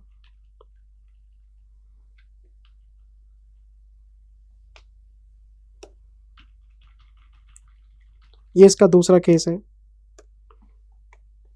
If fair value of taken up not evident, आपको ये पता नहीं कि जो एसेट खरीदी है वो कितने की है, लेकिन आपको ये पता है गिवन अप की फेयर वैल्यू कितनी है। एग्जांपल चेक करो, fair value of taken up नहीं पता, लेकिन गिवन अप की वैल्यू है 20 लाख और जो कैरिंग अमाउंट पड़ी है 25 लाख। तो हम ये मान लेंगे कि आपकी 25 लाख की एसेट 20 लाख की एसेट के साथ एक्सचेंज हो रही है। अगर आपकी गिवन अप एसेट 20 लाख की है तो आपने नई एसेट 20 लाख की खरीदी है, तो हम गिवन अप को प्रेफर कर लेंगे, एंट्री पास कर लेंगे, IP debit 20 lakh, to asset 25 lakh, तो 5 लाख P&L में डाल देंगे, लॉस हो जाएगा आपको। टेकन अप की फेयर वैल्यू पता है, गिवन अप की नहीं पता तो टेकन अप को रेफर करो। गिवन अप की फेयर वैल्यू पता है, टेकन अप की नहीं पता तो गिवन अप को रेफर करो। तीसरा केस दोनों पता है, एक और केस कराया था, आपको आने वाली एसेट की फेयर वैल्यू भी पता है, जाने वाली एसेट की फेयर वैल्यू भी पता है, दोनों आपको एविडेंट है। देखो तीसरा केस, ये एग्जांपल आप अपनी कॉपी से पढ़ लेना। ये तीसरा केस है, if both fair values are clearly evident, आपको दोनों फेयर वैल्यूज पता है, टेकन अप भी और गिवन अप भी, तो आपका स्टडी मैट कहता है गिवन अप को रेफर करो। मान लो आपकी इन्वेस्टमेंट प्रॉपर्टी की फेयर वैल्यू है 20 लाख, गिवन अप की दो चीजें हैं, फेयर वैल्यू है मान लेते हैं 25 लाख और इसकी कैरिंग अमाउंट है मान लेते हैं 20 लाख, 18 लाख मान लेते हैं, चलो थोड़ी अलग हो जाएगी। आपको ये भी पता है और आपको ये भी पता है, तो इंड AS 40 में साफ साफ लिखा हुआ है आपके स्टडी मैट में कि गिवन अप को रेफर करो, टेकन अप को पढ़ना ही नहीं। आपने जो खरीदा उसकी फेयर वैल्यू छोड़ो, आपने जो गिव अप किया उसकी फेयर वैल्यू पे रिकॉर्ड करो। तो फिर आपको एंट्री बनानी पड़ेगी IP डेबिट, गिवन अप की फेयर वैल्यू कितनी है 25 लाख, इसको कॉस्ट मान लो। टू एसेट्स कैरिंग अमाउंट कितनी है 18 और P&L में कितना 7 लाख। टेकन अप है, गिवन अप नहीं है, टेकन अप को रेफर करो। टेकन अप नहीं है, गिवन अप है तो गिवन अप को रेफर करो। दोनों है तो गिवन अप को रेफर करो। इसका मतलब यह हुआ कि जिस क्वेश्चन में भी आपको गिवन अप एसेट्स की वैल्यू पता है तो उसको हमेशा प्रेफर करना आपने। टेकन अप तो मजबूरी में लेते हैं हम, और मैं इस बात से बिल्कुल कन्विंस नहीं हूं सर। मैंने क्लास में बताया था, मैं शोरूम पे गया, अपनी पुरानी गाड़ी दे आया, नई गाड़ी ले आया, तो पुरानी गाड़ी मेरी गिवन अप है, नई गाड़ी मेरी टेकन अप है। नई गाड़ी 25 लाख की है, पुरानी गाड़ी 5 लाख की है, तो मुझे बताओ क्या मैं नई गाड़ी को 5 लाख का बुक कर लूंगा? मैंने आपको बताया था ना बीच में कैश सेटलमेंट आती है। तो ठीक है, मैंने इसमें लिख दिया है कि भाई स्टडी मैट के हिसाब से मैं बच्चे का कोई करियर खराब नहीं करना चाहता। आजकल पेपर चेक करते हैं गधे, गधे पेपर चेक करते हैं, जो स्टडी मैट का आंसर है वही सही है, और अगर आंसर सही नहीं मिलता तो नंबर काट लेते हैं। तो मैंने अपनी सारी रिकॉर्डिंग स्टडी मैट के हिसाब से करा रखी है सर। यही सत्य है इस कलयुग में। जो बच्चा पढ़ने वाला है, लॉजिकल है, उसके नंबर कट रहे हैं। जो रट्टेबाज है, जिसको कुछ नहीं आता, रट के चला जा रहा है, उसको नंबर मिल रहे हैं। इंडस्ट्री में फिर हमें बुलाया जाता है, मुझे बोर्ड ऑफ स्टडीज 4 बार बुला चुका। बोर्ड ऑफ स्टडीज ने क्या पूछा, जिंदल साहब हमारे जो CAs की क्वालिटी है यार वो बढ़िया नहीं निकल रही, कुछ सजेस्ट करो। मैं अकेला नहीं था, 4-5 टीचर और भी थे वहां पे, उनसे पूछा जा रहा था, बोर्ड ऑफ स्टडीज वाले पूछ रहे थे सीनियर टीचर से कि यार चार्टेड अकाउंटेंट्स की क्वालिटी वो नहीं निकल रही जो हम चाहते हैं। तो मैंने साफ कह दिया था भाई तुम अपना जो एजुकेशन सिस्टम है उसको ठीक कर लो। आप सिस्टम बच्चे को क्यों दोष दे रहे हो? आप अपना एग्जामिनेशन सिस्टम ठीक करो। पेपर चेक करने वाले कैलिबर वाले लोग ढूंढ के लाओ कहीं से। लोग यहाँ आंसर मिला मिला के देख रहे हैं, नरेशन अलग मिल गया तो नंबर काट लेते हो, कोई एंट्री में डेबिट क्रेडिट अलग मिल गया तो नंबर काट लेते हो, क्योंकि गधा पेपर चेक कर रहा है, उसको पता ही नहीं एंट्री सेम है। बच्चे ने लिख दिया land and building debit, study mat में लिखा हुआ है PP डेबिट, नंबर काट लिए। ऐसे तो गधे बैठे हैं वहां पे पेपर चेक करने वाले। मैं इसलिए सर गुस्से में बोल रहा हूँ, बच्चा इतनी मेहनत करके पेपर देने जाता है, बच्चे के साथ जब इंसाफ नहीं होता ना तो बड़ा दुख होता है सर। उसको देता है 59, एक नंबर से उसकी एग्जाम्शन है, 59 देके छोड़ देंगे। अब उस गधे को कैसे बोलूं यार बच्चे को दे देना 60 नंबर, क्यों इसके साथ दुश्मनी निकाल रहा है यार? एक नंबर से इस बच्चे की नॉलेज में क्या फर्क पड़ेगा? पर चलती नहीं सर हमारी। टिल द एज ऑफ 50, जब तक मैं 50 साल का हूँगा, मैं अभी 45 का हो जाऊंगा, 45 का हो जाऊंगा, 5 साल हो रहे हैं मेरे पास, लेकिन 50 के बाद मैं पढ़ाना करूंगा बंद। मैं लड़ूंगा सेंट्रल काउंसिल के इलेक्शन में, आपको आज ही बता रहा हूँ, और सेंट्रल काउंसिल में जाने के बाद मैं बच्चों के लिए रिफॉर्म्स करवाऊंगा। एक ही तरीका है, कोई धरने वरने से कुछ नहीं मानते ये लोग, इनके सिस्टम में घुसना पड़ेगा, इलेक्शन जीतने पड़ेंगे, इनकी कमेटियों में जाना पड़ेगा, और जो बच्चा, जो टीचर, जो बंदा बच्चे का दर्द समझता है, वो लोग जब तक वहां नहीं पहुंचेंगे तब तक ये रिफॉर्म नहीं करेंगे। इनको पता ही नहीं चल क्या रहा है, इनको बच्चे का पेन ही नहीं समझ में आता। बच्चा ट्रेनिंग करता है, साथ में पढ़ता है, इतनी स्टडी है, इतना सिलेबस है, और तुमसे यार पेपर नहीं चेक होते ढंग से, बताओ, बड़ा दुख होता है सर। तो ये बेटे आपको याद रख के चलना पड़ेगा कि जब भी क्वेश्चन में गिवन अप एसेट्स की फेयर वैल्यू होगी, आपने हमेशा उसको प्रेफर करना है। तो ये जितने एग्जाम्पल आप प्लीज गो थ्रू कर लेना। फिर मैंने आपको एक केस कराया था, ये आप देखो स्टडी मैट का क्वेश्चन भी कराया हुआ है, स्टडी मैट के हिसाब से नोट्स लिखवाए हुए, देखो आप, ठीक है जी, ये सब क्वेश्चंस कराए हुए हैं, ये देखो। फिर मैंने आपको एक केस कराया था एक्सचेंज के अंदर कि अगर कमर्शियल सब्सटेंस एग्जिस्ट नहीं करता तो क्या करेंगे। कमर्शियल सब्सटेंस का एग्जिस्ट ना होने का मतलब जाने वाला एसेट का कैश फ्लो, आने वाली एसेट की कैश फ्लो सेम है, आपको कोई फर्क ही नहीं पड़ रहा, तो फेयर वैल्यू कॉन्सेप्ट भूल जाओ। जो कैरिंग अमाउंट आपकी किताबों में पड़ी है ओल्ड एसेट्स की, उसको न्यू एसेट की आप कैरिंग अमाउंट मान लो। ना कोई नफा नुकसान निकालना है, ना कोई फेयर वैल्यू देखनी है। जो कैरिंग अमाउंट आपकी बुक्स में चल रही है पुरानी एसेट की, वही कैरिंग अमाउंट आपके न्यू एसेट में चली जाएगी, क्योंकि कैश फ्लो तो डिफरेंट है ही नहीं। तो आप वैल्यू कैसे चेंज कर सकते हो? नाम चेंज कर सकते हो सिर्फ। ये देखो आप, in the given situation we will recognise the new taken up investment property at carrying amount of given up asset. Fair value पढ़नी नहीं आप, it means that we will not consider the fair value, there will be no gain और no profit. ये देखो आप, fair value of taken up 15, fair value of given up 25 और WDV 18। हम entry 18 lakh से पास कर देंगे। क्यों? साफ साफ लिखा हुआ है कि कमर्शियल सब्सटेंस नहीं है, तो ना ये पढ़ेंगे ना ये पढ़ेंगे, 18 को 18 से चेंज कर देंगे, नाम बदल देंगे बस इसका। और एक नोट भी लिखवाया था आपको। क्या नोट था? If question remain silent on commercial substance, तो हम हमेशा मानेंगे कि ये एग्जिस्ट करता है। It will be assumed that commercial substance exist in the transaction.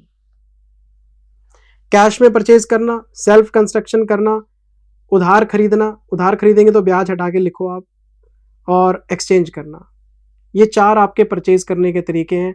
5वां है फाइनेंस लीज पे ले लो। तो फिर फाइनेंस लीज पे क्या होगा? आप एक एंट्री पास करेंगे, ROU debit to lease liability. तो ये जो लीज लायबिलिटी है ये 116 के हिसाब से निकलेगी। इसमें हम क्या करते हैं, जितने कैश फ्लोज आपने फ्यूचर में देने हैं सबको डिस्काउंट कर लेते हैं, present value of cash outflows. तो लीज लायबिलिटी पे आपको रिकॉर्ड करना होता है इसको। अगर आप फाइनेंस लीज में लेसी हैं तो ROU टू लीज लायबिलिटी की एंट्री पास होगी, आपको पता है इस बात का। तो लीज लायबिलिटी आपको निकालनी पड़ेगी प्रेजेंट वैल्यू के हिसाब से। जितनी भी पेमेंट्स आपने फ्यूचर में करनी है सबको डिस्काउंट करके प्रेजेंट वैल्यू निकाल लो, और वही आपकी कॉस्ट है। ये देखो आप, ये 5वां तरीका है परचेज करने का। 5वां केस है, if IP is acquired on finance lease, एक एंट्री पास कर लेंगे। इसको हम लीज में बोल देते हैं ROU, और इसको बोल देते हैं लीज लायबिलिटी। यहाँ पे समझाने के लिए आपको सिंपल नाम लिख के दिए हुए हैं कि इन्वेस्टमेंट प्रॉपर्टी आ रही है और लेसर को क्रेडिटर में दिखाएंगे present value of cash outflows. फिर 11वां क्वेश्चन भी आपको करवाया हुआ है। चलो जी, फिर हम आ गए कॉन्सेप्ट नंबर 6 में। इसको बोलते हैं सब्सीक्वेंट रिकॉग्निशन। कॉन्सेप्ट नंबर 5 में क्या करवा के आया हूं? इनिशियल रिकॉग्निशन, पहली बार प्रॉपर्टी खरीदना। तो सब्सीक्वेंट रिकॉग्निशन में क्या है? हम परचेज कर चुके, अब उसके ऊपर बाद में खर्चा किया हमने। 2 तरह के एक्सपेंस होते हैं सर, या तो आप प्रॉपर्टी को बाद में रिपेयर एंड मेंटेनेंस में डील करोगे, या फिर आप उसमें रिप्लेसमेंट्स करोगे। अगर आप रिपेयर एंड मेंटेनेंस करवाते हैं तो वो डे टू डे सर्विसिंग है, वो तो P&L में जाती है। दीवारों पे रंग रोगन करा दिया आपने, एक आपने कोई सर्वेंट रखा हुआ है उसके रख रखाव के लिए, कोई बिजली का बिल है, पानी का बिल है, ये तो रिपेयर एंड मेंटेनेंस, उसकी डे टू डे सर्विसिंग है सर, P&L में डाल दो। ये सब्सिक्वेंट रिकॉग्निशन का पहला पार्ट है। दूसरा है रिप्लेसमेंट। बिल्डिंग के अंदर लिफ्ट खराब है, पुरानी लिफ्ट हटा के नई लिफ्ट लगा दी, आपने प्रॉपर्टी के अंदर से इंटीरियर चेंज कर दिया, आपने पूरे फ्लोर का मार्बल चेंज कर दिया, ये कैपिटल एक्सपेंडिचर है, ये रिप्लेसमेंट है, इसको हम कैपिटलाइज करेंगे। ये सब्सिक्वेंट रिकॉग्निशन के 2 पार्ट बनते हैं। रूटीन एक्सपेंस है, चल P&L, कैपिटल एक्सपेंस है, कैपिटलाइज कर लो। ये देखो आप, यहाँ तो हम रिपेयर एंड मेंटेनेंस में जाएंगे, यहाँ रिप्लेसमेंट में जाएंगे। जब हम रिपेयर एंड मेंटेनेंस की बात करते हैं तो डे टू डे सर्विस की बात करते हैं, इसमें कोई टेंशन वाली बात नहीं है, चल भी P&L, written of in P&L। Example भी लिखवाए हुए हैं। लिफ्ट की आपने मेंटेनेंस, AMC होती है लिफ्ट की, कोई टैक्सेस पे किए हैं, कोई वॉल की रिपेयर करा दी, कोई फ्लोर की रिपेयर करा दी, कोई आपने सर्वेंट या मेड रख दी, ये सब खर्चे P&L में जाते हैं। लेकिन फिर हम आए थे रिप्लेसमेंट में। जब हम आए थे रिप्लेसमेंट में तो इसको हम कैपिटलाइज करते हैं। कैपिटल एक्सपेंडिचर करेंगे तो कैपिटलाइज करेंगे। लेकिन इसमें भी 2 केस थे, इसमें भी 2 केस थे, और वो था कंपोनेंट या इंटीग्रल।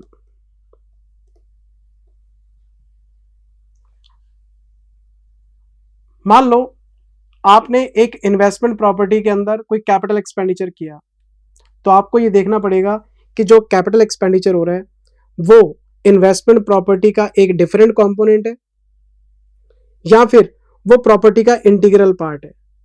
डिफरेंट कंपोनेंट का मतलब आपको अच्छी तरह से पता है, आजकल कंपोनेंट बेस्ड डेप्रिसिएशन लगता है।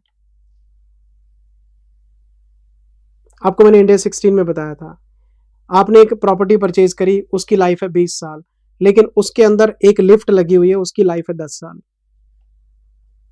तो लिफ्ट का डेप्रिसिएशन 10 साल में और बाकी की बिल्डिंग का जो खर्चा है वो 20 साल में डेप्रिशिएट होगा। जब हम different different component different different life में एलोकेट करते हैं तो डेप्रिसिएशन सबकी अपनी अपनी लाइफ के हिसाब से चलता है। तो आपको देखना पड़ेगा कि जो रिप्लेसमेंट आपने किया है वो किसी डिफरेंट कंपोनेंट का किया है या ओवरऑल बेसिस पे कोई इंटीग्रल पार्ट चेंज किया आपने। जब हम इंटीग्रल पार्ट की बात करते हैं तो उसका मतलब उसकी कोई सेपरेट कैरिंग अमाउंट नहीं है मेरे पास, वो उसी प्रॉपर्टी का हिस्सा है। जब हम कंपोनेंट की बात करते हैं तो इसका टेबल बना होगा, इसकी अपनी लाइफ है, अपना डेप्रिसिएशन, अपनी कैरिंग अमाउंट है, तो दोनों में अकाउंटिंग अलग अलग है। जब हम कंपोनेंट बेस चलते हैं, मान लो इसका आपने रिप्लेसमेंट कराया है, तो इसका मैंने प्रोसेस बताया था, पहले पुराने कंपोनेंट की कैरिंग अमाउंट को हटाओ, जो पुराना कंपोनेंट है उसकी अपनी एक कैरिंग अमाउंट होगी, पहले उसको हटाओ, उसको डीरिकॉग्नाइज करो। तो मैं बैलेंस शीट में गया, मैंने पढ़ा यार इसकी कैरिंग अमाउंट क्या है, पता लगा जी 10,000 है इसकी कैरिंग अमाउंट।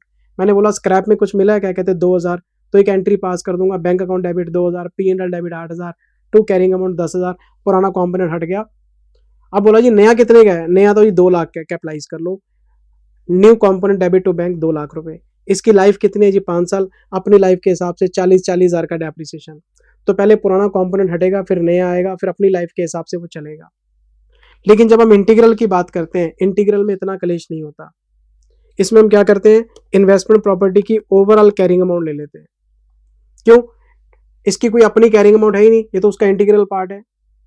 हमने प्रॉपर्टी के अंदर पुराना फ्लोर हटा दिया, नया फ्लोर लगा दिया, तो फ्लोर की कोई अपनी कैरिंग अमाउंट तो होती नहीं, वो तो प्रॉपर्टी का हिस्सा है। तो हम क्या करेंगे, प्लस कर देंगे न्यू एक्सपेंस, माइनस कर देंगे स्क्रैप, बस ये आपकी रिवाइज्ड कैरिंग अमाउंट आ गई। और रिमेनिंग लाइफ के हिसाब से प्रॉपर्टी की जो रिमेनिंग लाइफ है, एक्सपेंस की अपनी कोई लाइफ है ही नहीं, तो जो ओरिजिनल लाइफ है उसमें से जो बचा हुआ है उसके हिसाब से डेप्रिसिएशन निकल जाएगा। ये आपको बताया हुआ। कंपोनेंट में अपनी लाइफ, अपना डेप्रिसिएशन, इंटीग्रल में ओवरऑल एसेट का जो रिमेनिंग लाइफ है उसमें। और एक और बात बताता हूं, ये जो स्क्रैप है इसका कोई नफा नुकसान आप निकाल ही नहीं सकते। इसका नफा नुकसान क्यों नहीं निकल सकता, क्योंकि आपके पास इंटीग्रल पार्ट की कोई अपनी रिस्पेक्टिव कैरिंग अमाउंट नहीं है, तो नफा नुकसान आप कैसे निकालोगे। पुराने कंपोनेंट, जो डिफरेंट कंपोनेंट होता है उसकी अपनी कैरिंग अमाउंट होता है, तो स्क्रैप के साथ कंपेयर करके आपको पता होता है क्या नफा हुआ क्या नुकसान हुआ। इंटीग्रल पार्ट में जो आ गया वो माइनस, जो चला गया वो प्लस, और रिमेनिंग लाइफ में एलोकेट कर दो, कोई नफा नुकसान निकालने की जरूरत ही नहीं है इसके अंदर।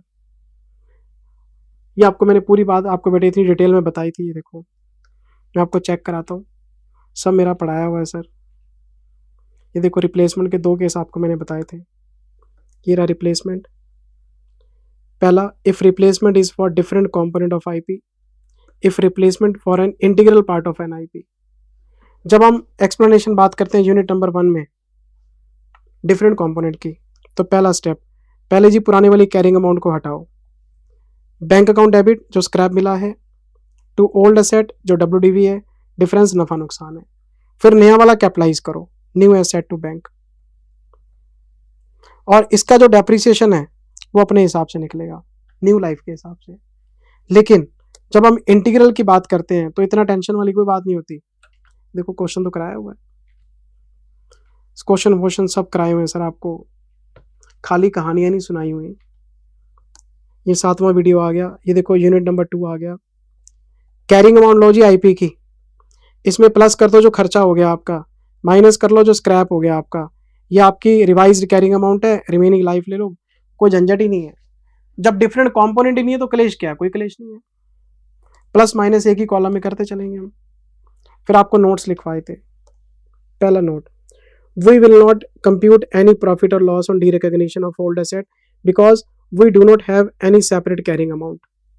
दूसरा, जो डेप्रिसिएशन निकलेगा वो भी रिमेनिंग लाइफ के हिसाब से निकलेगा ओरिजिनल एसेट की, क्योंकि डिफरेंट कंपोनेंट में डिफरेंट लाइफ होती है, इसमें सेम लाइफ होती है। इस पे देखो एग्जाम्पल भी कराया हुआ, ये देखो पूरा एग्जाम्पल समझाया हुआ, ये आप देख लेना बेटे,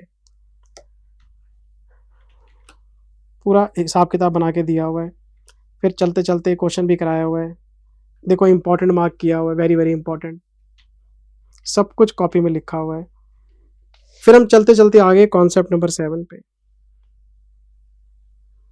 मेजरमेंट ऑफ आईपी। पहला कॉन्सेप्ट क्या था, मीनिंग ऑफ आईपी, दूसरा आउट ऑफ स्कोप, तीसरा 40 और 116 का रिलेशन, चौथा वेरियस इशू, पांचवा इनिशियल रिकॉग्निशन, छठा सब्सिक्वेंट रिकॉग्निशन, उसमें भी 2 केस बढ़िया वाले, फिर सातवां मेजरमेंट। और सारे बच्चों को पता है इंडियस 40 इन्वेस्टमेंट प्रॉपर्टी का जो मेजरमेंट है सिर्फ कॉस्ट मॉडल के हिसाब से हो सकता है, रीवैल्यूएशन मॉडल अलाउड नहीं है। और जब हम कॉस्ट मॉडल की बात करते हैं तो हम प्रॉपर्टी की कॉस्ट लिख सकते हैं, उसमें से डेप्रिसिएशन माइनस कर सकते हैं, उसमें से इम्पेयरमेंट लॉस माइनस कर सकते हैं। इम्पेयरमेंट लॉस आपको अलाउड है, लेकिन रीवैल्यूएशन रिजर्व आपको अलाउड नहीं है। तो कॉस्ट मॉडल सिर्फ आपको डिजाइन करके दिया हुआ है। फिर मैंने आपको कुछ बातें और बताई थी। पहला, इन्वेस्टमेंट प्रॉपर्टी की जो फेयर वैल्यू है अगर वो ऊपर जाती है कैरिंग अमाउंट से तो रीवैल्यूएशन रिजर्व क्रिएट नहीं हो सकता, क्योंकि रीवैल्यूएशन मॉडल अलाउड नहीं है। दूसरी बात, आप फेयर वैल्यू प्रॉपर्टी की कंसीडर कर सकते हो नोट्स टू अकाउंट्स में, और इंस्टीट्यूट इस बात को एनकरेज करता है कि आपने फेयर वैल्यू मॉडल लगाया है, लेकिन बुक्स में नहीं, नोट्स टू अकाउंट्स में। बुक्स में तो कैरिंग अमाउंट ही चलेगी, लेकिन फेयर वैल्यू को आप दिखा सकते हैं नोट्स टू अकाउंट्स में कि जो प्रॉपर्टी हमने खरीदी थी आज उसकी क्या वैल्यू है। और जब हम fair value notes to accounts में शो करेंगे तो Ind AS 113 fair value measurement को रेफर करेंगे। पहला, फेयर वैल्यू इंडिपेंडेंट वैल्यूअर करके देगा। दूसरा, प्रॉपर्टी की फेयर वैल्यू ओवरऑल बेसिस पे सिंगल वैल्यू होनी चाहिए। प्रॉपर्टी के अंदर चाहे एसी लगे हैं, गीजर लगे हैं, आपके लिफ्ट लगी है, कोई फर्क नहीं पड़ता, प्रॉपर्टी की एक सिंगल फेयर वैल्यू बताओ। ऐसा नहीं होगा जी फर्नीचर कितने हैं, फैन के इतने हैं, गीजर कितने हैं, बड़ा चढ़ा के दिखा दिया आपने, single fair value as a package. ये पूरी कहानी मैंने आपको सुनाई हुई है बेटे। ये देखो आप, cost model only original cost लिख सकते हैं, डेप्रिसिएशन लिख सकते हैं, इंपेयरमेंट लॉस लिख सकते हैं। जो इंपेयरमेंट लॉस आएगा वो प्रॉफिट एंड लॉस में चला जाएगा।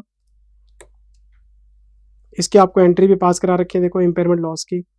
फिर आपको कुछ एडिशनल पॉइंट बताए हुए हैं, मैं आपको चेक कराता हूँ क्या क्या लिखवाया था आपको मैंने एडिशनल पॉइंट्स के अंदर। पहला पॉइंट, फेयर वैल्यू अगर ज्यादा है, हायर है, इसको इग्नोर कर दो, इट शुड बी इग्नोर्ड। क्यों? अपवर्ड रीवैल्यूएशन अलाउड ही नहीं है आपको, क्योंकि रीवैल्यूएशन मॉडल लग ही नहीं सकता, कैन नॉट अप्लाई। लेकिन आप जो एप्रिशिएटेड वैल्यू है इसको रिकॉर्ड तो नहीं कर सकते, लेकिन आप इसे बुक्स में दिखा सकते हैं, नोट्स टू अकाउंट्स में, और इंस्टीट्यूट इस बात को एनकरेज करता है। It is encouraged by ICI. फिर बच्चे का मेरे पास व्हाट्सएप के ऊपर डाउट आया था कि सर फेयर वैल्यू को नोट्स टू अकाउंट्स में दिखाना मैंडेटरी है क्या? नहीं, चॉइस है, दिखाओगे तो इंस्टीट्यूट मानता है बहुत बढ़िया किया आपने। बुक्स में cost model, notes to accounts में फेयर मॉडल, और फेयर वैल्यू दिखाना ना दिखाना आपकी चॉइस है, दिखाओगे तो बढ़िया। और जब आप फेयर वैल्यू शो करोगे तो 113 के रूल फॉलो करोगे। 113 दो बातें कहता है, इंडिपेंडेंट वैल्यूअर को पकड़ के लाओ, और सिंगल पैकेज प्रॉपर्टी का बताओ, ऑल इंक्लूसिव सब कुछ उसमें जो लगा हुआ है सबकी ऑल इंक्लूसिव सिंगल प्राइस बताओ। ये मैंने आपको कॉन्सेप्ट नंबर 7 मेजरमेंट का कराया था। इंपेयरमेंट लॉस अलाउड है, रीवैल्यूएशन रिजर्व अलाउड नहीं है। फिर मैं आपको 8वें पॉइंट में लेके जा रहा हूं, ट्रांसफर्स में। ये देखो पहले क्वेश्चन कराया आपको, फिर कॉन्सेप्ट नंबर 8 में आ गए। और कॉन्सेप्ट नंबर 8 किस चीज के ऊपर है? ट्रांसफर्स के ऊपर। ट्रांसफर का मतलब क्या है? इंटेंशन का चेंज होना।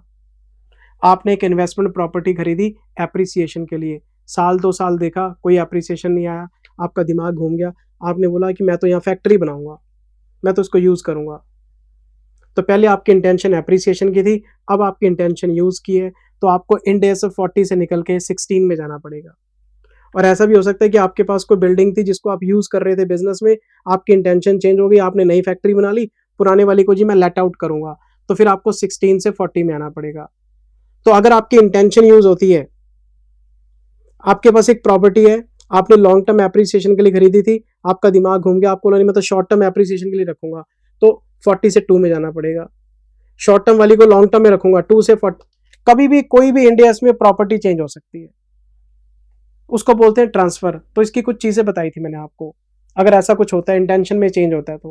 पहला, कभी भी ट्रांसफर आपको करना है एक इंडियस से दूसरे इंडियस में, इसकी कोई एंट्री पास नहीं होती, कोई एंट्री पास मत करना। क्यों? बैलेंस शीट में सिर्फ प्रेजेंटेशन चेंज होगा। इन्वेस्टमेंट प्रॉपर्टी के हेड से निकाल के पीपी में डाल देंगे, पीपी से निकाल के, ये सिर्फ प्रेजेंटेशन से रिलेटेड है, एंट्री से रिलेटेड नहीं है। दूसरी बात, जो आप हेडिंग चेंज करेंगे बैलेंस शीट के अंदर, वो कैरिंग अमाउंट पे करेंगे। फेयर वैल्यू चेक नहीं करनी है आपने। किताबों में जो वैल्यू है एज इट इज उठाओ, एज इट इज वहां चेंज कर दो। और एक बार आपकी हेडिंग चेंज हो गई, आपका इंड एस चेंज हो गया, मान लो 40 से निकाल के आप 16 में चले गए, अब आप 16 में खड़े हैं तो 16 का मेजरमेंट लगना चालू हो जाएगा। 40 में खड़े हैं तो 40, पहले आप हेडिंग चेंज करो, उसके बाद देखो कि इस इंड एस का मेजरमेंट रूल क्या कहता है। आपके पास एक प्रॉपर्टी थी, आप उस पर कॉस्ट मॉडल लगा रहे थे, अब आपने इसको पीपी में डाल दिया, तो पीपी में जाते ही 16 लगेगा, वो तो दोनों बातें कहता है, कॉस्ट मॉडल, रिवैल्यूएशन मॉडल, जो करना है करो। तो प्रेजेंटेशन चेंज होते ही आपका मेजरमेंट रूल चेंज हो जाएगा, वो बात की बात है। तो कोई एंट्री पास नहीं करनी, कैरिंग अमाउंट पे चेंज करना है, ओरिजिनल इंड एस के हिसाब से चलना आपने। ये देखो, ये पूरा सिस्टम आपको समझाया हुआ है। There will be no journal entry for such transfer from one heading to other. Presentation सिर्फ बैलेंस शीट में चेंज होगा आपका। कैरिंग अमाउंट पे चेंज करना है, सिर्फ कैरिंग अमाउंट पे, और जो मेजरमेंट है वो आपका इंड एस के हिसाब से चेंज हो जाएगा। जिस इंड एस में जाओगे उसके हिसाब से चलो। तो पहले कैरिंग अमाउंट वहां ले जाओ, वहां पहुंचने के बाद देखो कि वो इंड एस क्या कहता है, उसके अकॉर्डिंग चलो। ये पूरी बात आपको समझाई हुई है बेटे। फिर आपको इसके ऊपर क्वेश्चन भी कराया हुआ है, ये देखो 21वां क्वेश्चन कराया हुआ है आपको। फिर लेक्चर नंबर 8 में आ गया। लेक्चर नंबर 8 क्या बताया हुआ? डी रिकॉग्निशन, स्टैंडर्डाइज वर्डिंग है, इसको बोल सकते हैं sale of IP. Investment property को बेचना, तो इन्वेस्टमेंट प्रॉपर्टी को बेचने के 3 तरीके हैं। खरीदने के 5 हैं, बेचने के 3 हैं। पहला, आप कैश में बेच दो लमसम में। दूसरा, इंस्टॉलमेंट्स में बेच दो। डेफर्ड क्रेडिट पे खरीदा भी जा सकता है, डेफर्ड क्रेडिट पे बेचा भी जा सकता है। और तीसरा, फाइनेंस लीज पे खरीदा जा सकता है, तो फाइनेंस लीज पे बेचा भी जा सकता है। डिस्पोजल के मैंने आपको 3 तरीके बताए थे। पहला, कैश वाला। कैश वाले में तो कुछ करना ही नहीं होता, एंट्री पास करनी होती है, cash account debit to IP. यहाँ पे डब्ल्यूडीवी आ जाएगी, जिसको हम कैरिंग अमाउंट कहते हैं। यहाँ पे आपका एनएसपी आ जाएगा, सेलिंग प्राइस माइनस एक्सपेंसेस वगैरह, और जो डिफरेंस आएगा प्रॉफिट एंड लॉस में चला जाएगा। Profit on sale, loss on sale के नाम से। प्रॉफिट है तो P and L credit other income में, लॉस है तो डेबिट अदर एक्सपेंसेस में। ये देखो, ये डिस्पोजल का केस बनता है आपका। या तो हम सारा पैसा इकट्ठा ले लेंगे, या इंस्टॉलमेंट्स में लेंगे, या फिर फाइनेंस लीज में हम बेच देंगे। डिस्पोजल की बात हो रही है। पहला केस, आपने सारा पैसा इकट्ठा ले लिया, कैश में बेच दिया।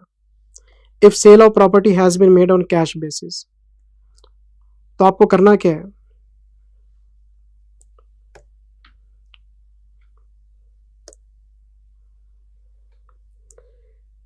Difference between net selling price, net selling price कैसे निकलेगा? सेलिंग प्राइस माइनस खर्चे वर्चे जो माइनस काट के, और जो कैरिंग अमाउंट है वो नफा नुकसान है, वो पी एंड एल में चला जाएगा आपका। Bank account debit NSP to investment property WDV, book value बोलते हैं, कैरिंग अमाउंट बोलते हैं, डिफरेंस नफा नुकसान। ये तो सिंपल तरीके, 11वीं कक्षा से आप सेल की एंट्री डालते आ रहे हो। लेकिन जब हम डेफर्ड, ये देखो एक एग्जांपल भी कराया था, 10 लाख की कैरिंग अमाउंट है जी, बेचने का प्राइस 14 लाख है जी, ब्रोकरेज 1% है, तो 14,000 की ब्रोकरेज हो जाएगी।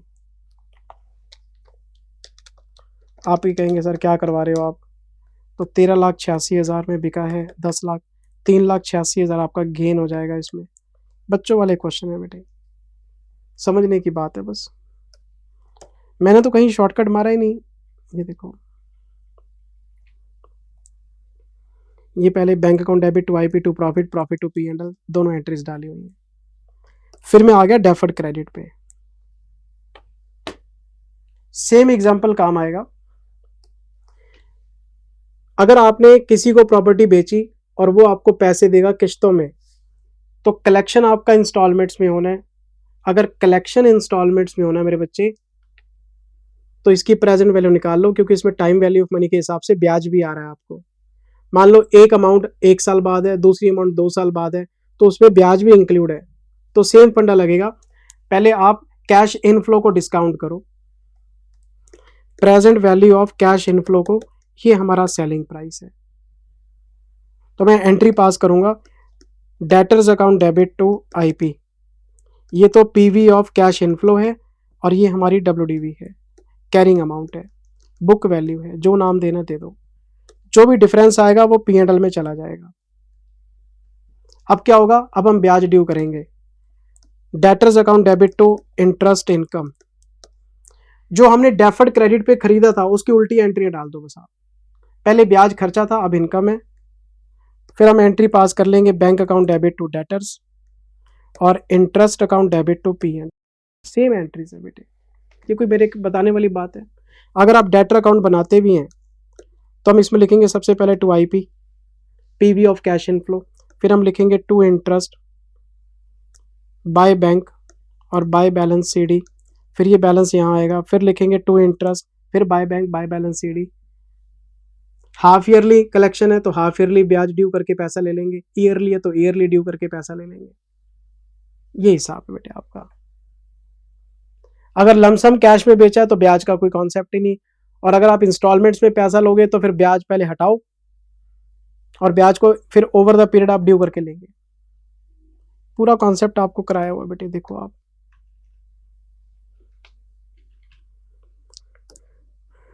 मैं आपको इसका एग्जांपल ही चेक करा देता हूँ सीधा, ये देखो ये एग्जांपल आपको कराया था। कैरिंग अमाउंट कितनी है जी 20 लाख, डाउन पेमेंट कितना है जी 10 लाख, डाउन पेमेंट का मतलब अभी पैसा आ गया जीरो पीरियड में, तो इसका पीवी फैक्टर तो 1 ही रहेगा। अच्छा जी, फर्स्ट ईयर एंड 10% का रेट है 909, ये दूसरे साल का है तो 0.826, प्रेजेंट वैल्यू निकाल लो, ये देखो आप, एक ये सेलिंग प्राइस है, ये कैरिंग अमाउंट है, इसका जो डिफरेंस है 6,93,500, ये गेन है, P&L में चला जाएगा। फिर तो ब्याज लगा लगा के पैसे लेने हैं बस आपने।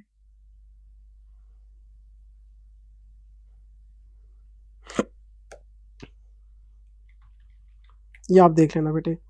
तीसरा केस क्या था, फाइनेंस लीज का। आप अपनी फाइनेंस लीज पे भी सेल कर सकते हैं। अगर कोई लेसर फाइनेंस लीज पे अपनी एसेट बेचता है, मैं अपनी स्टेटमेंट थोड़ी सी मॉडिफाई करता हूं, अगर कोई लेसर फाइनेंस लीज पे अपनी एसेट किसी लेसी को देता है तो वो अज्यूम्ड बायर है, ये अज्यूम्ड सेलर है। तो आपको पता है एंट्री क्या पास होने वाली है, हम इसमें लीज रिसीवेबल को डेबिट करेंगे और इन्वेस्टमेंट प्रॉपर्टी को क्रेडिट करेंगे, ये एंट्री पास होगी फेयर वैल्यू पे, और इसको हम 116 में क्या कहते हैं, नेट इन्वेस्टमेंट पे। नेट इन्वेस्टमेंट क्या है, present value of gross investment, जिसको फेयर वैल्यू भी बोल देते हैं। ये कैरिंग अमाउंट है, डिफरेंस P&L में चला जाता है। लीज रिसीवेबल को हम लेसी के नाम से भी डेबिट कर सकते हैं कि भाई लेसी को बेचा है, फाइनेंस लीज पे बेचा है, जो पैसे फ्यूचर में आने हैं उसको डिस्काउंट करके लिख लो आप, उसको फेयर वैल्यू बोलते हैं, उसको हम नेट इन्वेस्टमेंट बोलते हैं, उसको पीवी ऑफ ग्रॉस इन्वेस्टमेंट बोलते हैं। क्यों? क्योंकि अकाउंटिंग IRR पे होती है लीज के अंदर, ये सिंपल सी बात है। वैसे लीज में भी आपको पढ़ने को मिलता ही है बेटे। फिर डिस्क्लोजर आ गए कॉन्सेप्ट नंबर 10 में। डिस्क्लोजर में तो आपको पता है सबसे पहले एक रिकंसिलिएशन स्टेटमेंट देनी है, इन्वेस्टमेंट प्रॉपर्टी का ओपनिंग बैलेंस क्या था, आपने कितनी खरीदी, क्या रिप्लेसमेंट्स हैं, क्या बेचा आपने, क्या क्लोजिंग है। एक आपको डेप्रिसिएशन का रिकंसिलिएशन डिस्क्लोजर आप देख लेना बेटे, इसमें मैं आपको क्या रिवाइज कराऊंगा कि अकाउंटिंग पॉलिसी मेंशन करो, ये करो। डिस्क्लोजर आपके खुद के पढ़ने की चीज़ है, डिस्क्लोजर आप सेल्फ रेफर कर लेना। डिस्क्लोजर वैसे भी पेपर में आने वाले नहीं है, ये सिर्फ अंडरस्टैंडिंग के लिए होते हैं। फिर हमारा लेक्चर नंबर 9 आ गया जी, और ये तो क्वेश्चन है, कोई कॉन्सेप्ट मुझे दिख नहीं रहा, ये तो क्वेश्चन है, क्वेश्चन नंबर 14 कराया आपको, ये तो क्वेश्चन है, फिर 24 कराया, क्वेश्चन है, 32 कराया, 33 कराया, ये तो क्वेश्चन है, 34 कराया, वेरी वेरी इंपॉर्टेंट क्वेश्चन है, फिर 38 कराया, 35 कराया, भाई साहब 36 कराया, क्वेश्चन है। लो जी, अगर ये वीडियो कोई ओल्ड कोर्स का स्टूडेंट देख रहा हो तो वो कहेगा यार इन्वेस्टमेंट प्रॉपर्टी में इतने क्वेश्चन कैसे आ गए, हमारी पुरानी किताब में तो है ही नहीं, न्यू कोर्स में सर ने इतने क्वेश्चन कैसे करा दिए। तो मैं उन बच्चों को एक बात बताना चाहता हूँ, टेंशन मत लेना, आपको मैंने पुराने सिलेबस में आरटीपी एमटीपी का जो क्वेश्चंस थे वो आपकी बुक में इनकॉर्पोरेटेड नहीं थे, तो वो अलग से प्रोवाइड होते थे। इनके वाले जो क्वेश्चंस हैं इनकी बुक में डाले हुए हैं, इसलिए क्वेश्चन इतने बढ़ गए, कुछ नया नहीं है, बस सारी चीजें एक जगह कंपाइल करके दे दी इनको, इसलिए, और कुछ नहीं है। ठीक, ये आपका इंडेक्स 40 का रिवीजन हो गया जी। लास्ट में फिर थैंक यू आ गया, बेस्ट ऑफ लक आ गया, जिंदल साहब का नाम आ गया, इंडेक्स 40 रिवाइज करा दिया सर मैंने। अब आप गो थ्रू कर लेना, मैंने सारे हेडिंग सब आपको बोल बोल के बता दिए, अब रिकॉल होना चाहिए कि क्या पढ़ा था हमने। Thank you very much, take care, bye bye. Next video में आपको कराऊंगा इंडेक्स 19 एम्प्लॉयज बेनिफिट का।